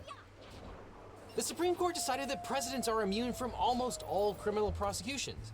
Well, that would have been nice to know before we started all these criminal prosecutions of a certain former president. Yes, the decision in Trump versus United States, an aptly named case if there ever was one, has far-reaching implications. Trump is currently facing multiple criminal prosecutions. Will those prosecutions survive? He was already convicted in New York. Will that conviction stand? Well, I've got some bad news for you. Now, you might recall that the Supreme Court created a framework to decide whether an action by a president can be prosecuted after they leave office. The court created different rules depending on whether the action was an official act that was part of the core functions of the president, non-core but still an official act, and non-official acts. Now, core official acts are absolutely immune. Non-core official acts are at least presumptively immune, though possibly absolutely immune. We don't actually know. It wasn't decided in that case. And non-official acts are not immune and can be prosecuted. Now, the court doesn't provide a standard between core and non-core official acts. The only thing the court says is that, quote, at a minimum, the president must be immune from prosecution for an official act unless the government can show that applying a criminal prohibition to that act would pose no dangers of intrusion on the authority and functions of the executive branch. As we talked about in our last video on presidential immunity, that's barely a limit whatsoever.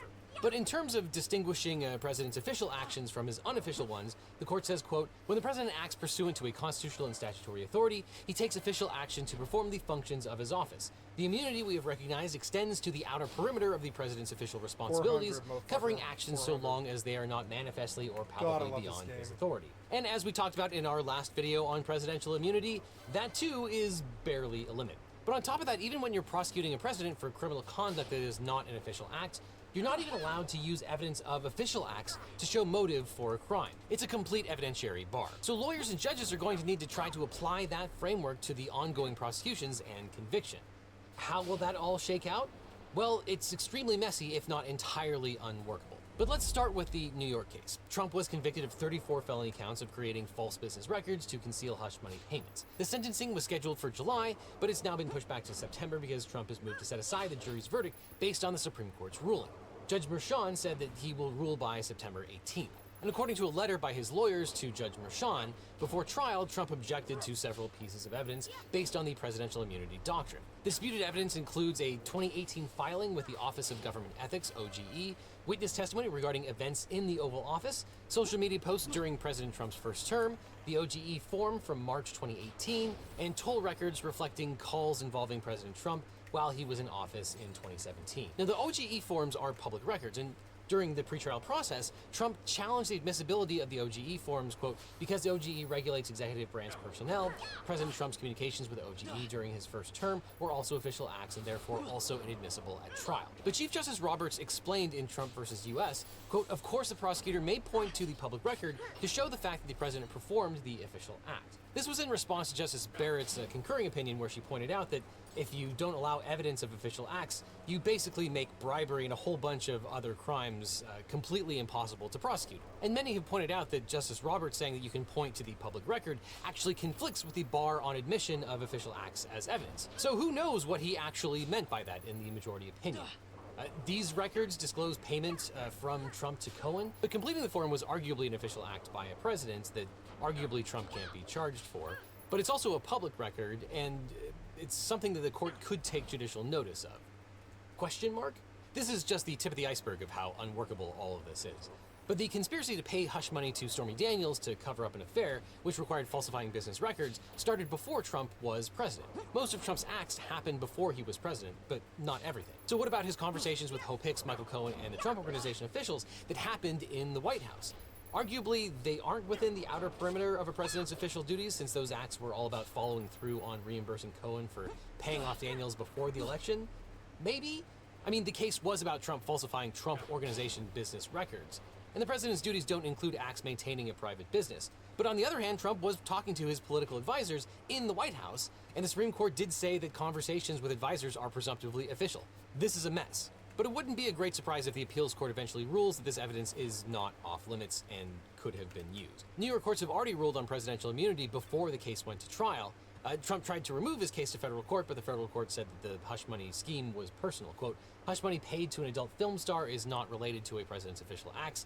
It does not reflect in any way the color of the president's official duties. The court also concluded that Trump had, quote, expressly waived any argument premised on a theory of absolute presidential immunity. Trump then dropped that appeal, so it's likely that he's precluded from making the claim again although he'll probably do it anyway. And all this was decided before the Trump versus US opinion came down, so everything's sort of up for grabs. But as we're seeing, a lot of this depends on how you characterize it and at what level of generality. Surely every president will need to deal with their own personal finances. Not every president sells their peanut farm. And additionally, Trump filed a pretrial motion to exclude certain tweets and interviews from trial because those were official acts for which he is constitutionally immune. Trump asserted that the tweets he made about Michael Cohen and the hush money payments were official acts because he used his official Twitter account, which was, he claims, quote, an official communications channel during his presidency. Here are the tweets. One is about Michael Cohen flipping or not flipping. One is about Michael Cohen's retainer. One is about Paul Manafort not breaking, like Michael Cohen. And he also called into Fox and Friends on several occasions, talking about Cohen's legal work and Obama's massive campaign violations. The defense argued that, quote, President Trump's social media posts and public statements, while acting as president and viewed in context, fell within the outer perimeter of his presidential duty, to which communicating with the public on matters of public concern was central. But was it official? Well, before Trump versus US, it would have been way too simplistic to say that if the president did a thing while on US government property, it's an official act. But now it might be, if the Supreme Court decides that the locus of an act is an important factor in determining its character. Some of these statements were made on Air Force One. And as for the tweets, Trump argued that they were official acts because Trump's Twitter account is one of the White House's main vehicles for conducting official business. Now, originally, Judge Merchan denied Trump's motion because it was untimely. Quote, the defendant had ample notice that the people were in possession of and intended to use the various statements allegedly made by defendant on social media, in public, and in various interviews. He was also well aware that the defense of presidential immunity, even if unsuccessful, might be available to him. For example, and as discussed more fully below, defendant fully briefed the issue of presidential immunity in his motion to dismiss. He also demonstrated awareness that the defense was available to him when he attempted to remove the instant matter to federal court on May 4th, 2023. Nonetheless, defendant chose not to raise the defense of presidential immunity until well past the 45-day period provided by statute. And of course, when the federal court considered Trump's motion for removal to federal court, it also found that his acts were not entitled to immunity. Quote, Trump conceded in his notice that he hired Cohen to attend to his private matters. Cohen's invoices and their associated records were maintained by the Trump Organization, a private enterprise, in New York City, not in Washington, D.C., as official records of the president. Trump paid Cohen from private funds, and the payments did not depend on any presidential power for their authorization. Trump offered no evidence regarding what Cohen did as Trump's personal attorney, neither the constitutional prohibition barring the president from taking compensation beyond that fixed by the Congress, nor the constitutional obligation to take care to execute laws converts the president's private acts into acts under the color of his office. And that certainly made sense in the before times. We'll see if that logic still applies. But how will Trump fare on appeal? Well, it depends on how the Court of Appeals construes the excluded evidence. If a trial court makes evidentiary rulings which deny a person's fundamental right to a fair trial, an appellate court must reverse the judgment and grant a new trial, without regard to any evaluation as to whether the errors contribute to the result. Fundamental errors are situations like a person being denied the right to assistance of counsel, denial of due process, or denied the right to present witnesses. It seems like those weren't present in Trump's case. And Trump argues that the introduction of any evidence covered by immunity is necessarily irreparable harm. But most trial errors end up being considered harmless error, which is an error by a trial judge in the conduct of trial that an appellate court finds was not damaging enough to the appealing party's right to a fair trial to justify reversing the verdict. In New York, they call this non-constitutional legal error. Quote, the standard for non-constitutional error, which is governed solely by state law, requires reversal if the properly admitted evidence was not overwhelming and there is a significant probability that the jury would have acquitted the defendant had it not been for the error or errors which occurred. In practice, this means that the admission of improper evidence is considered harmless if the outcome probably would have been the same, even if the evidence had been excluded. The appeals court will consider whether the included evidence would have been a substantial influence in producing a different result. And generally, the stronger the evidence of a person's guilt, the more likely the court is to find substantial error. Now, appellate courts and the Supreme Court usually love findings of harmless error. They are loath to disturb convictions. Now, that carries its own issues that I won't get into at the moment, but given the breadth of the Trump versus US decision, it's entirely likely that they find the evidence was covered by immunity, and of course, it's not harmless error, and thus they overturn the conviction. Okay, but what about the Fulton County prosecution for interference with the election in Georgia? Well, as lawyer Ken White put it, can you really torpedo something that has already sunk? Yeah, this one was not moving forward for a long time following the fallout from the Fani Willis scandal, but if this prosecution ever does move forward, then Justice Amy Coney Barrett's concurring opinion concluded the acts alleged in the Georgia case were not official. Quote, the president has no authority over state legislatures or their leadership, so it's hard to see how prosecuting him for crimes committed when dealing with the Arizona House Speaker would unconstitutionally intrude on executive power, including asking Secretary of State Raffensperger to find 12,000 votes, just enough to win. The Georgia case also involves Trump participating in a scheme to appoint false electors, and Barrett concluded, quote, in short, the president has no legal authority and thus no official capacity to influence how the states appoint their electors. I see no plausible argument for barring prosecution of that alleged conduct. So that's the argument for why these acts would not be considered official or immune. However, Trump also has strong arguments that his conduct is official. Right off the bat, the majority did not join in Justice Barrett's concurring opinion, so one might surmise that they don't agree with her in this respect. And again, it all depends on how you characterize the acts and at what level of specificity. Although interacting with state officials isn't a core power like dealing with the Attorney General, the basic act of communicating with state legislators and other officials might be considered within the scope of the official duties contemplated by the Supreme Court's decision. And I'm sure Trump will argue that ensuring election integrity is a key role of the executive branch. Investigating and prosecuting election fraud is an important role for the DOJ, and that he was taking care that the federal election laws were being followed. And though Justice Barrett's opinion was not joined by the majority of justices, prosecutors, I'm sure, will cite to it to contend that courts should construe the official duties narrowly. They can point out that Justice Barrett joined the majority opinion on everything except for not being able to use evidence of official acts in prosecution of an unofficial crime, and therefore she must believe that the majority opinion leaves room for that conclusion. But Georgia courts have already grappled with some aspects of the case because Mark Meadows and Jeffrey Clark, both co-defendants along with Trump, tried to remove the state case to federal court on the basis that the charges implicate actions that they took as part of their duties as a federal officer. And the judge held a mini-trial that explored what Meadows and Clark did in their jobs as chief of staff and the Department of Justice lawyer and how that impacted the charges against them. And Georgia prosecutors showed that Meadows and Clark were acting outside of their scope of their official duties. The 11th Circuit eventually affirmed the lower court's decision that Meadows was acting outside of the scope of his job when he participated in Trump's perfect call pressuring Georgia Secretary of State Brad Raffensperger to find him the votes, and Clark was also unsuccessful at removing the case to federal court. But at the same time, the Supreme Court already said that the interactions with DOJ officials, including Jeff Clark, were very cool and very legal. The court said that all of that evidence about Trump meeting with the Attorney General and others in the Justice Department was off limits because it involved one of the president's core powers. Quote, the president may discuss potential investigations and prosecutions with his Attorney General and other Justice Department officials to carry out his constitutional duty to take care that the laws be faithfully executed. So that will throw up huge roadblocks in the prosecution going forward.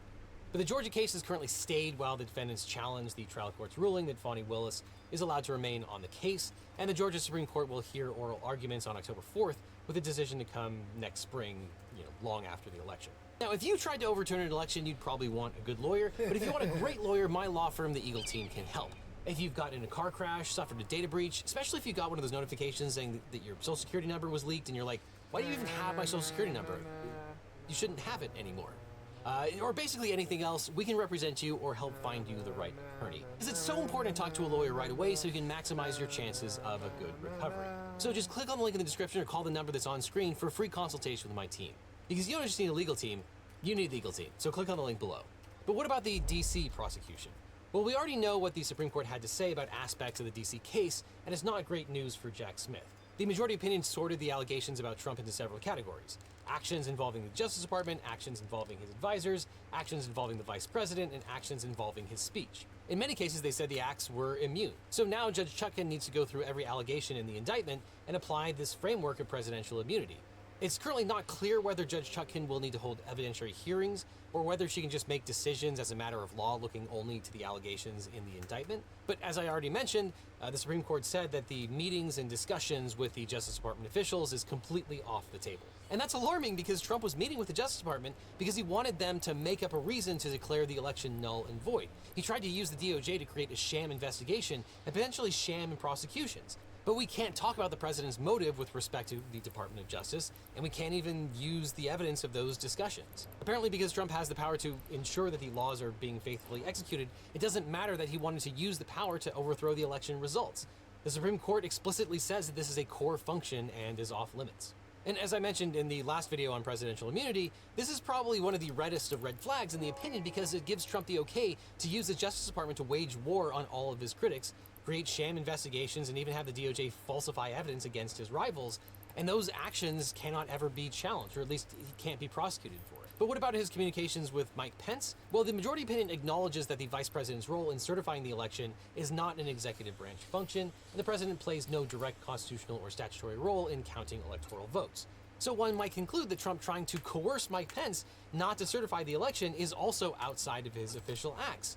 But no, the majority says that if a president knows he could be prosecuted for trying to get his Veep to overthrow the election, it would interfere with their ability to work together in the future. Quote, when the Senate is closely divided, for instance, the vice president's tie-breaking vote may be crucial for confirming the president's nominees and passing laws that align with the president's policies. Applying a criminal prohibition to the president's conversations discussing such matters with the vice president, even though they concern his role as president of the Senate, may well hinder the president's ability to perform his constitutional functions. But the court did not rule that the conduct related to Pence fell within the president's official duties. It remanded that issue back to the district court. And the other strange thing about the Supreme Court's opinion is that it would seemingly knock out all of the evidence that Trump knew he lost the election. The DC indictment is full of conversations Trump had with advisors and officials. Jack Smith cited those conversations to show that Trump knew he lost and intended to break the law with a fake elector scheme. But if all evidence of official acts is inadmissible, it's not clear how Smith can prove Trump's state of mind. Oh, and guess what? The court did not fast-track the remand, which means that Judge Chuck Kin can't do anything until August 2nd. And you can bet that if she rules against Trump on any of these categories, you can count on the Supreme Court to review it sometime in 2026. So all that means that Jack Smith's DC case is not going to trial before the election, and probably not for years, if at all. Now, I previously recorded an entire section about the intricacies of the Florida prosecution and how it too would have entailed thorny questions of presidential immunity, and that the whole prosecution was in jeopardy. And I promise this part is true. There was an entire section about how it seemed like Justice Thomas wrote his concurrence in Trump versus US, specifically for Judge Cannon to run with it and claim that Jack Smith was illegally appointed. And I was like, don't be surprised if she... On establishing the alliance, he demonstrated compassion for his people and disdain for needless war. A philosophy passed on to his successors, one that would bring peace and prosperity for hundreds of years to follow. It was during this time of peace that the city-states of Arcadia and Rosaria, each members of Wraithwall's alliance, took root and flourished. They changed the style of the sound on OBS. Like, this is a different style than I'm used to.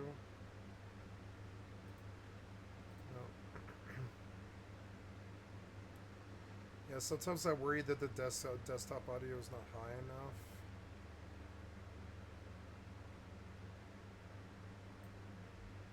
And the microphone.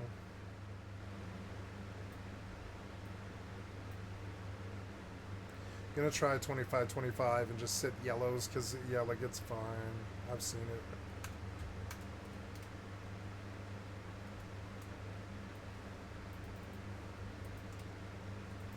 Wraithwall left 3 relics signifying descent from the Dynast King. Of these, the Midlight Shard was given to what would become House Nabradia, and the Dusk Shard to my ancestors, the founders of Dalmasca. The last of these relics was the Dawn Shard. It remained hidden here, known only to those of royal blood. As though the Dynast King foresaw the very plight before us now. None save descendants of the king.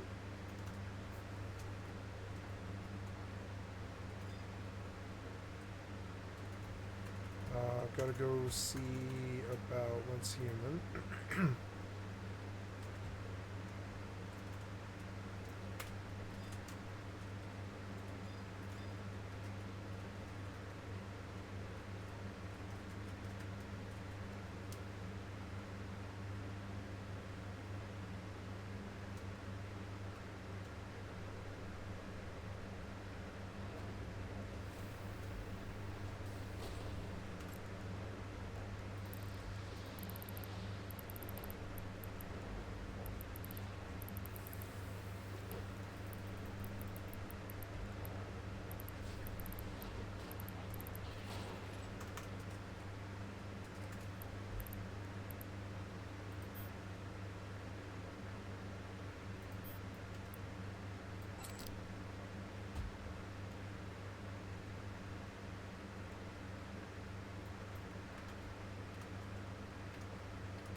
suffered within. If we attempt to enter without proof of such lineage... There's no guarantee we'll make it out alive. Vicious beasts, fiendish traps, something like that. Mm-hmm. But you must consider the prize. The Dawn Shard lies within, and Wraithwall's treasure. Shades of black. There was I, thinking this was going to be hard.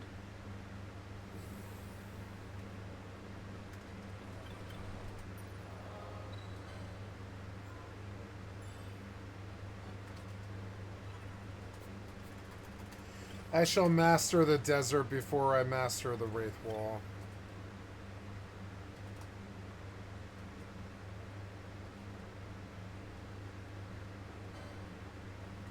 Yeah, I want to buy all that stuff, but I don't have any money and I want to go out and farm, so I'm going to go farm.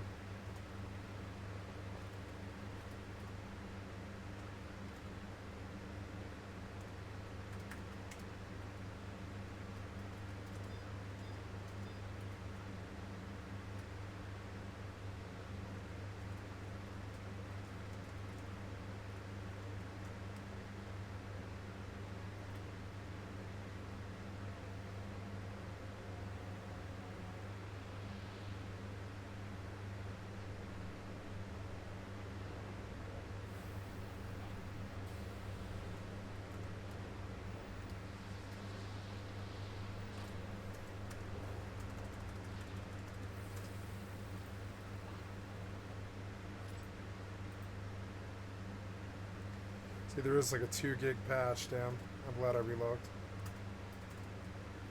2 gig patch, goddamn, they must have changed a bunch of stuff.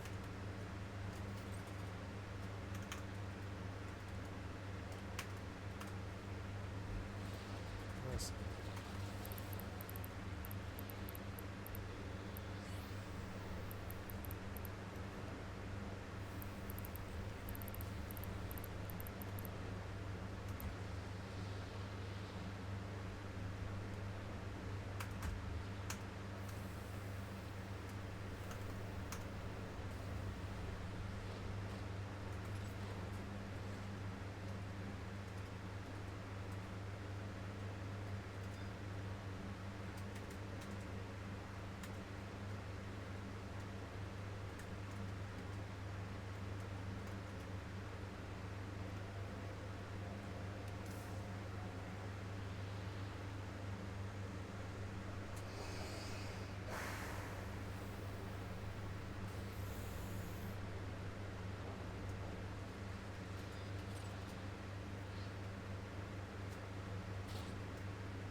This is everything based on that concurrence, ha ha ha. And then she actually dismissed the entire case based on Thomas's concurrence. It's an insane decision that we'll cover in its own video. But for now, just know that to get to her desired outcome, she ignores a Supreme Court case that's directly on point, a DC Circuit case that's directly on point, and a statute that very clearly gives the Attorney General authority to appoint Smith. So that's a completely insane decision that will obviously get appealed. And that's reflected in the news reporting too. What's interesting is that Judge Cannon's dismissing the documents case has been covered extensively by over 300 news outlets. 29% of the reporting is coming from the left, and 18% is coming from the right. But if you compare the headlines, you'll start to see some interesting framing emerge.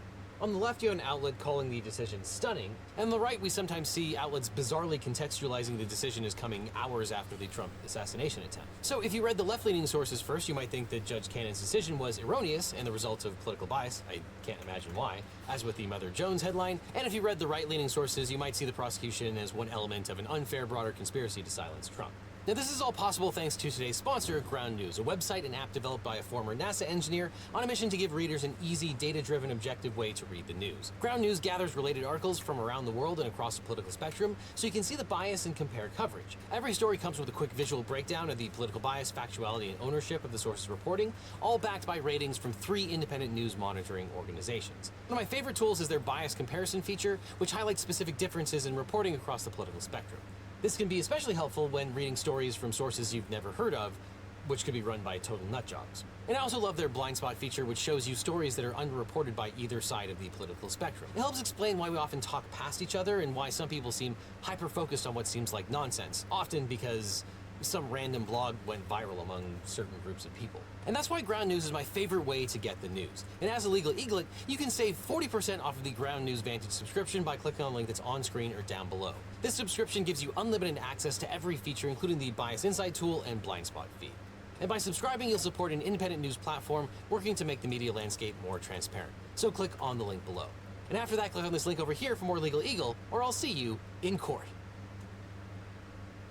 So this just in, Chuck Schumer has spoken to Joe Biden and told him to get out of the race. That is gigantic. He is the leader of the Democrats in the Senate, of course, the Senate Majority Leader. And it turns out Hakeem Jeffries, the leader of the Democrats in the House, has also said the same thing to Joe Biden. They have not said it publicly like Adam Schiff has. Adam Schiff, one of the better-known congressmen on the Democratic side, was part of the Trump impeachment team running for Senate in California. But Schumer and Jeffries apparently have spoken to Biden and told him, you've got to go. And that is what we were all waiting for. Congressional leaders to make up their mind, go talk to the president. And at the same time, the president has now just declared that he has COVID and needs to withdraw for a couple of days to get better. Now, maybe that's true. Yeah, I said it. I mean, Joe Biden has lied about a lot of things recently. So I don't even know if that's true, but I'm going to give you the statement in a second. But first, let me give you the quotes from ABC News. Quote from Jonathan Carl. Schumer forcefully made the case that it would be better for Biden, better for the Democratic Party, and better for the country if he were to bow out. So no lack of clarity there. Schumer saying, Joe, you got to go. And so this is a Nixon-like moment when the Republican leaders in Congress walked to the White House under Richard Nixon and said, you're not going to make it. Not only have you been impeached, but you're going to be convicted. So better to go now. And so now Schumer apparently telling the president, you got to go because you're not going to make it either way.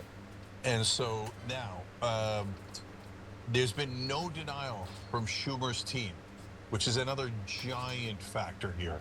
So it's one thing when a news outlet reports something, they're usually in mainstream media relatively careful. That's one of the things they're good at. You see me criticizing them all the time, but they're very careful when they have these sources and how to reveal them. Oftentimes they're self-serving, the sources, but not in this case. And in this case, if it was a wrong report, Schumer's team would have roared back, oh, that is not true at all, that is outrageous, etc. And they have not said that, so it appears that it is true. And the senator's office said, and this is amazing, quote, and it's going to might sound a little bit benign to you, but in political speak, this is a heavy blow. Leader Schumer, this is the senator's office, in a quote to ABC, Leader Schumer conveyed the views of his caucus. So not only do they not deny the report that he's asking Joe Biden to drop out, but they're saying he speaks for the entire Democratic caucus in the Senate. This thing is over. It's totally over now. So let me give you more. Apparently, Minority Leader Hakeem Jeffries also made similar statements, quote, directly to the president. So now, if Hakeem Jeffries and Schumer, the two leading Democrats representing the Democrats in the House and the Democrats in the Senate, said this publicly, it would be beyond over. But that would be humiliating for Joe Biden. So they have done what they needed to do. They made a decision, the caucus is in the House and the Senate for the Democrats, and they've decided Joe Biden can no longer stay. And they have communicated that to the president. So now we're just basically maybe even hours away, but certainly at most days away from Joe Biden stepping down. So that leads us to the COVID announcement. On X, Biden's account says, I tested positive for COVID-19 this afternoon, but I'm feeling good and thank everyone for the Biden wishes. has COVID? I will be isolating as I recover, and during this time, I will continue to work to get the job done for the American people. So it might be true, and it might not, but it is that he has COVID. But the bottom line is he gets to isolate for a couple of days while he thinks through what am I going to do now? Because now we're in a dead end. And so I've been calling the people that were still advocating for Biden. Did Biden he use dead my enders. Phoenix down or Well, his? I'm sure they love that. Yeah, but that's true, and I told you, and here we are. And now we're at the end of that cul-de-sac. Yeah. And so I don't know what Biden has left to consider other than when and how to get out, but he cannot define all of the Democrats in Congress and say, I don't care if you don't support me, I'm going to run anyway. Because if you thought it was going to be a landslide before, that would be the most epic landslide that ever happened.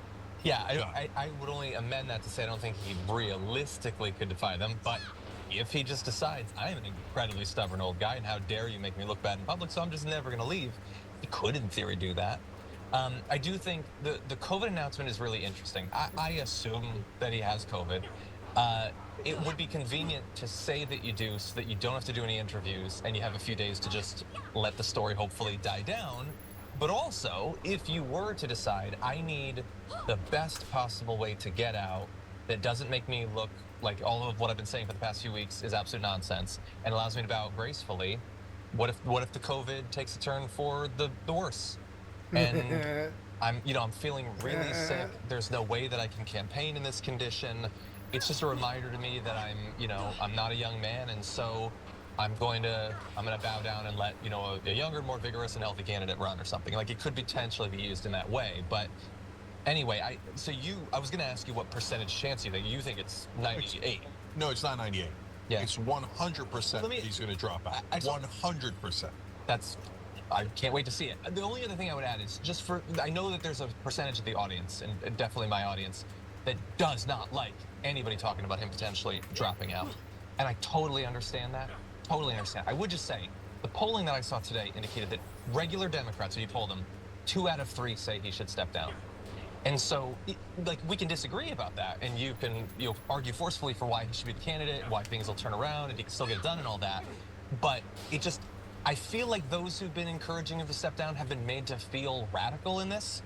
And we are not. It is a very healthy majority that's represented by the commentary that we're providing. No, look, you can get mad at me for calling folks dead enders, okay? But guys, what I was trying to do is snap you out of it. Because what I was telling you is, based on our expertise, we're not making this up, he has almost no chance of winning. Why do you want to stick with someone who has almost no chance of winning? I know you don't believe me, but his inside White House administration officials leaked that they thought he had a, quote, near 0% chance of winning. That's his most inner core. Actually, to be fair, not the most inner core, not the chief of staff, etc., but the ring right outside of that, okay? But people were very, very familiar with the numbers, the polling, President Biden, his current status, and they said near 0. Every pollster says near 0. So it's not about who's right and who's wrong.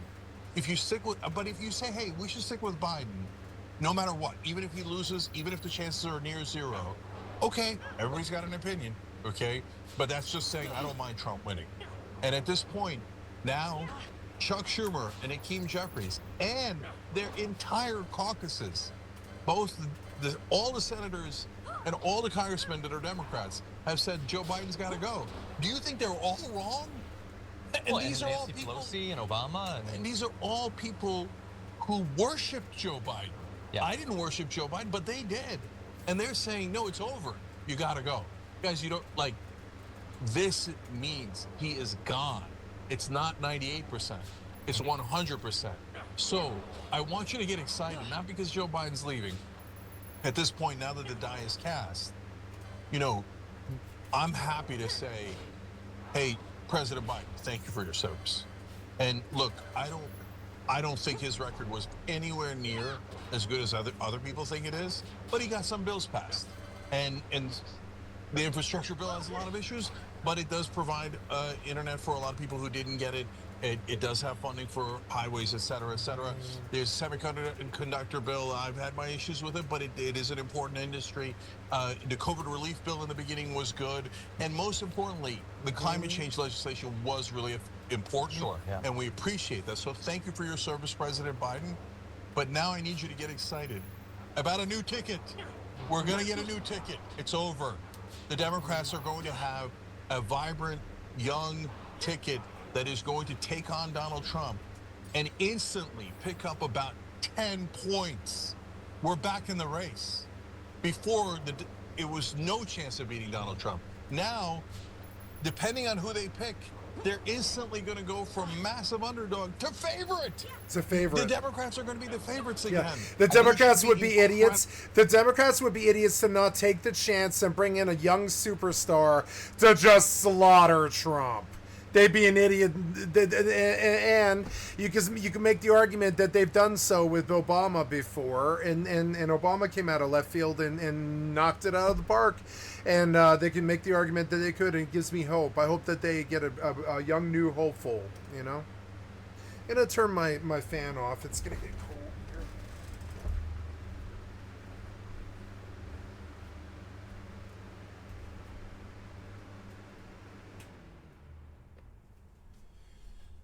Much better. I love my butt cushion. It's so much more comfortable than how it used to be.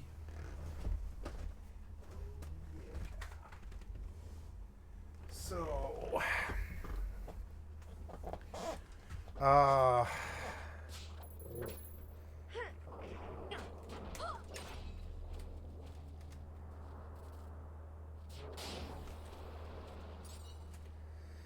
Firestone.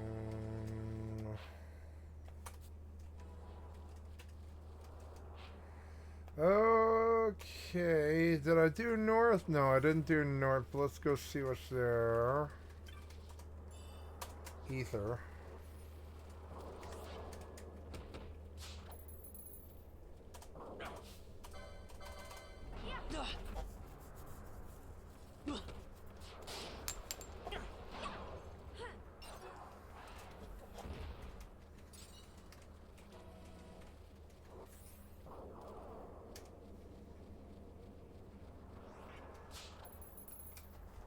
I feel like this game plays better than most modern RPGs.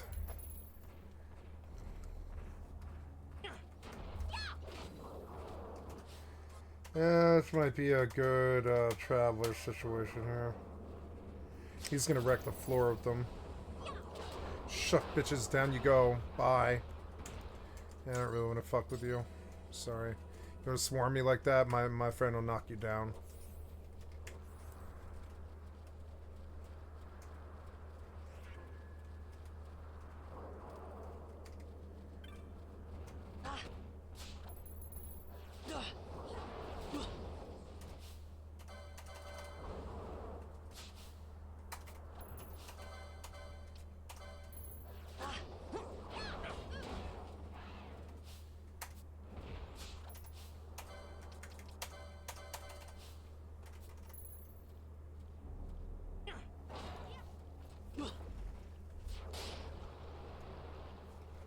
Oh my god, on the 20th I'm gonna bump this to 1440p. Maybe I can run in 4K. I mean, I don't know. I'm not doing anything that wouldn't really run in 4K maybe with that new car, or maybe I can run in 4K. That'd be sweet. But I would prefer to be in 1440p, I think. That's what the TV likes.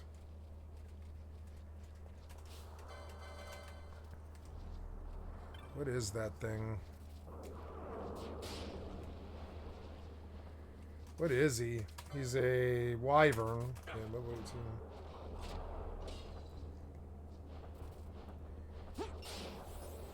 18. And down he goes.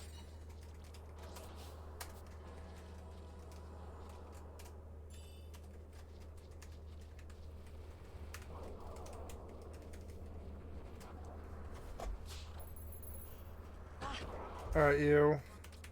Do your thing.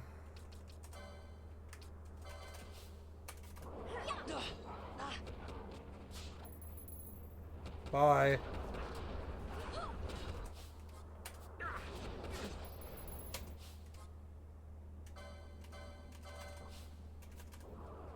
Here it comes again. You guys are out. Bye.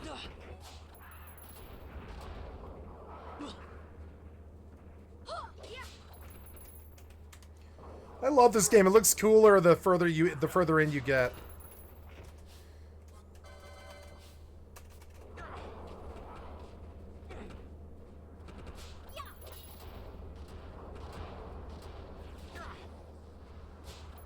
Oh.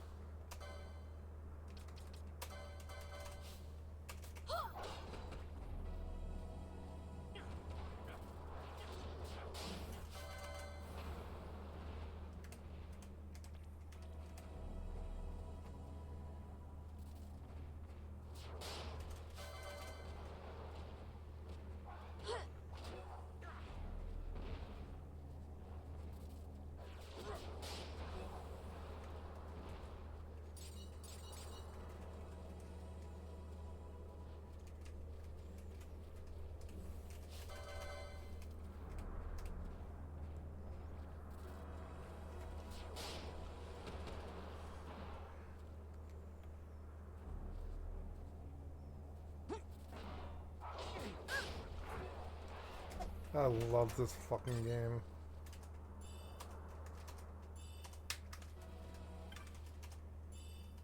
$3,000 go. Nice. Oh, what's that down there? Wait, what? Oh, yeah, like a respawn? Okay. Well, okay.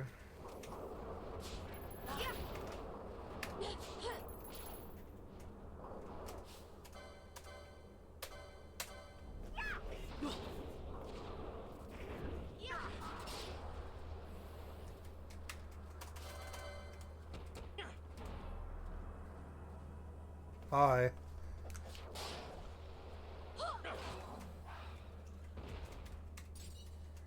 Sorry, birdie.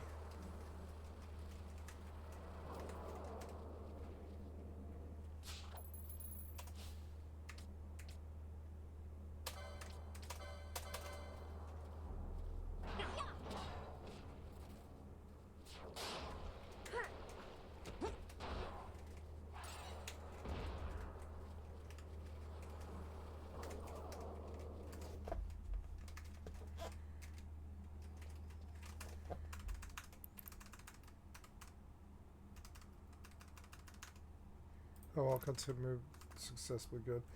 Let's go back to, oh, you know, while we're at it, you might as well update that. And yes, we'll go back to once human. Once human. I like NetEase. I think they're a good company. I have a high opinion of them. I think they're a shitty conglomerate that's got problems, like all the other ones. But I don't think that they're a bad company. I think they're interested in evolving the industry. You know? I would say. Oh, this is a little too far and get a little bit more centralized, though. Get the mic out of the shot.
Maybe I should just have her only in protection shell me, because I'm the only one that matters. And it would save her a lot of mana. I think so. I'll change the gambit. It's kind of funny. Her gambit's too expensive. So I want you to do ally, Van, ally, Van. Yep. And cure anybody. And that's good enough for me. You got anything else, like spell-wise or whatever? Yeah, you got any other spells? You got shell... Line, what's Vox again? It's like, oh, remove, oh, she can Vox silence. Okay, cool. Well, that's good. Then I'll just use all the items up then. That's all right. And then eventually I'll start using her. So eventually I'll sub out Fran for, or well, I don't know. Maybe they'll give me the ability to change charts and I'll just switch out Fran entirely to a new class.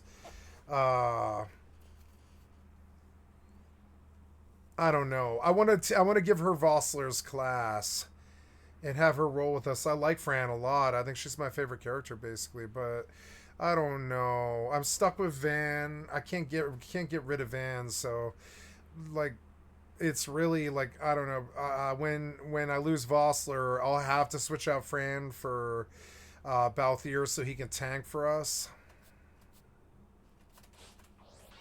Yep. This will save her mana a lot more when she only has to... Oh, yeah. Well, she should probably protect and shell herself, too. But the other 4, that's kind of extreme. No, the only ones that we need are me, so...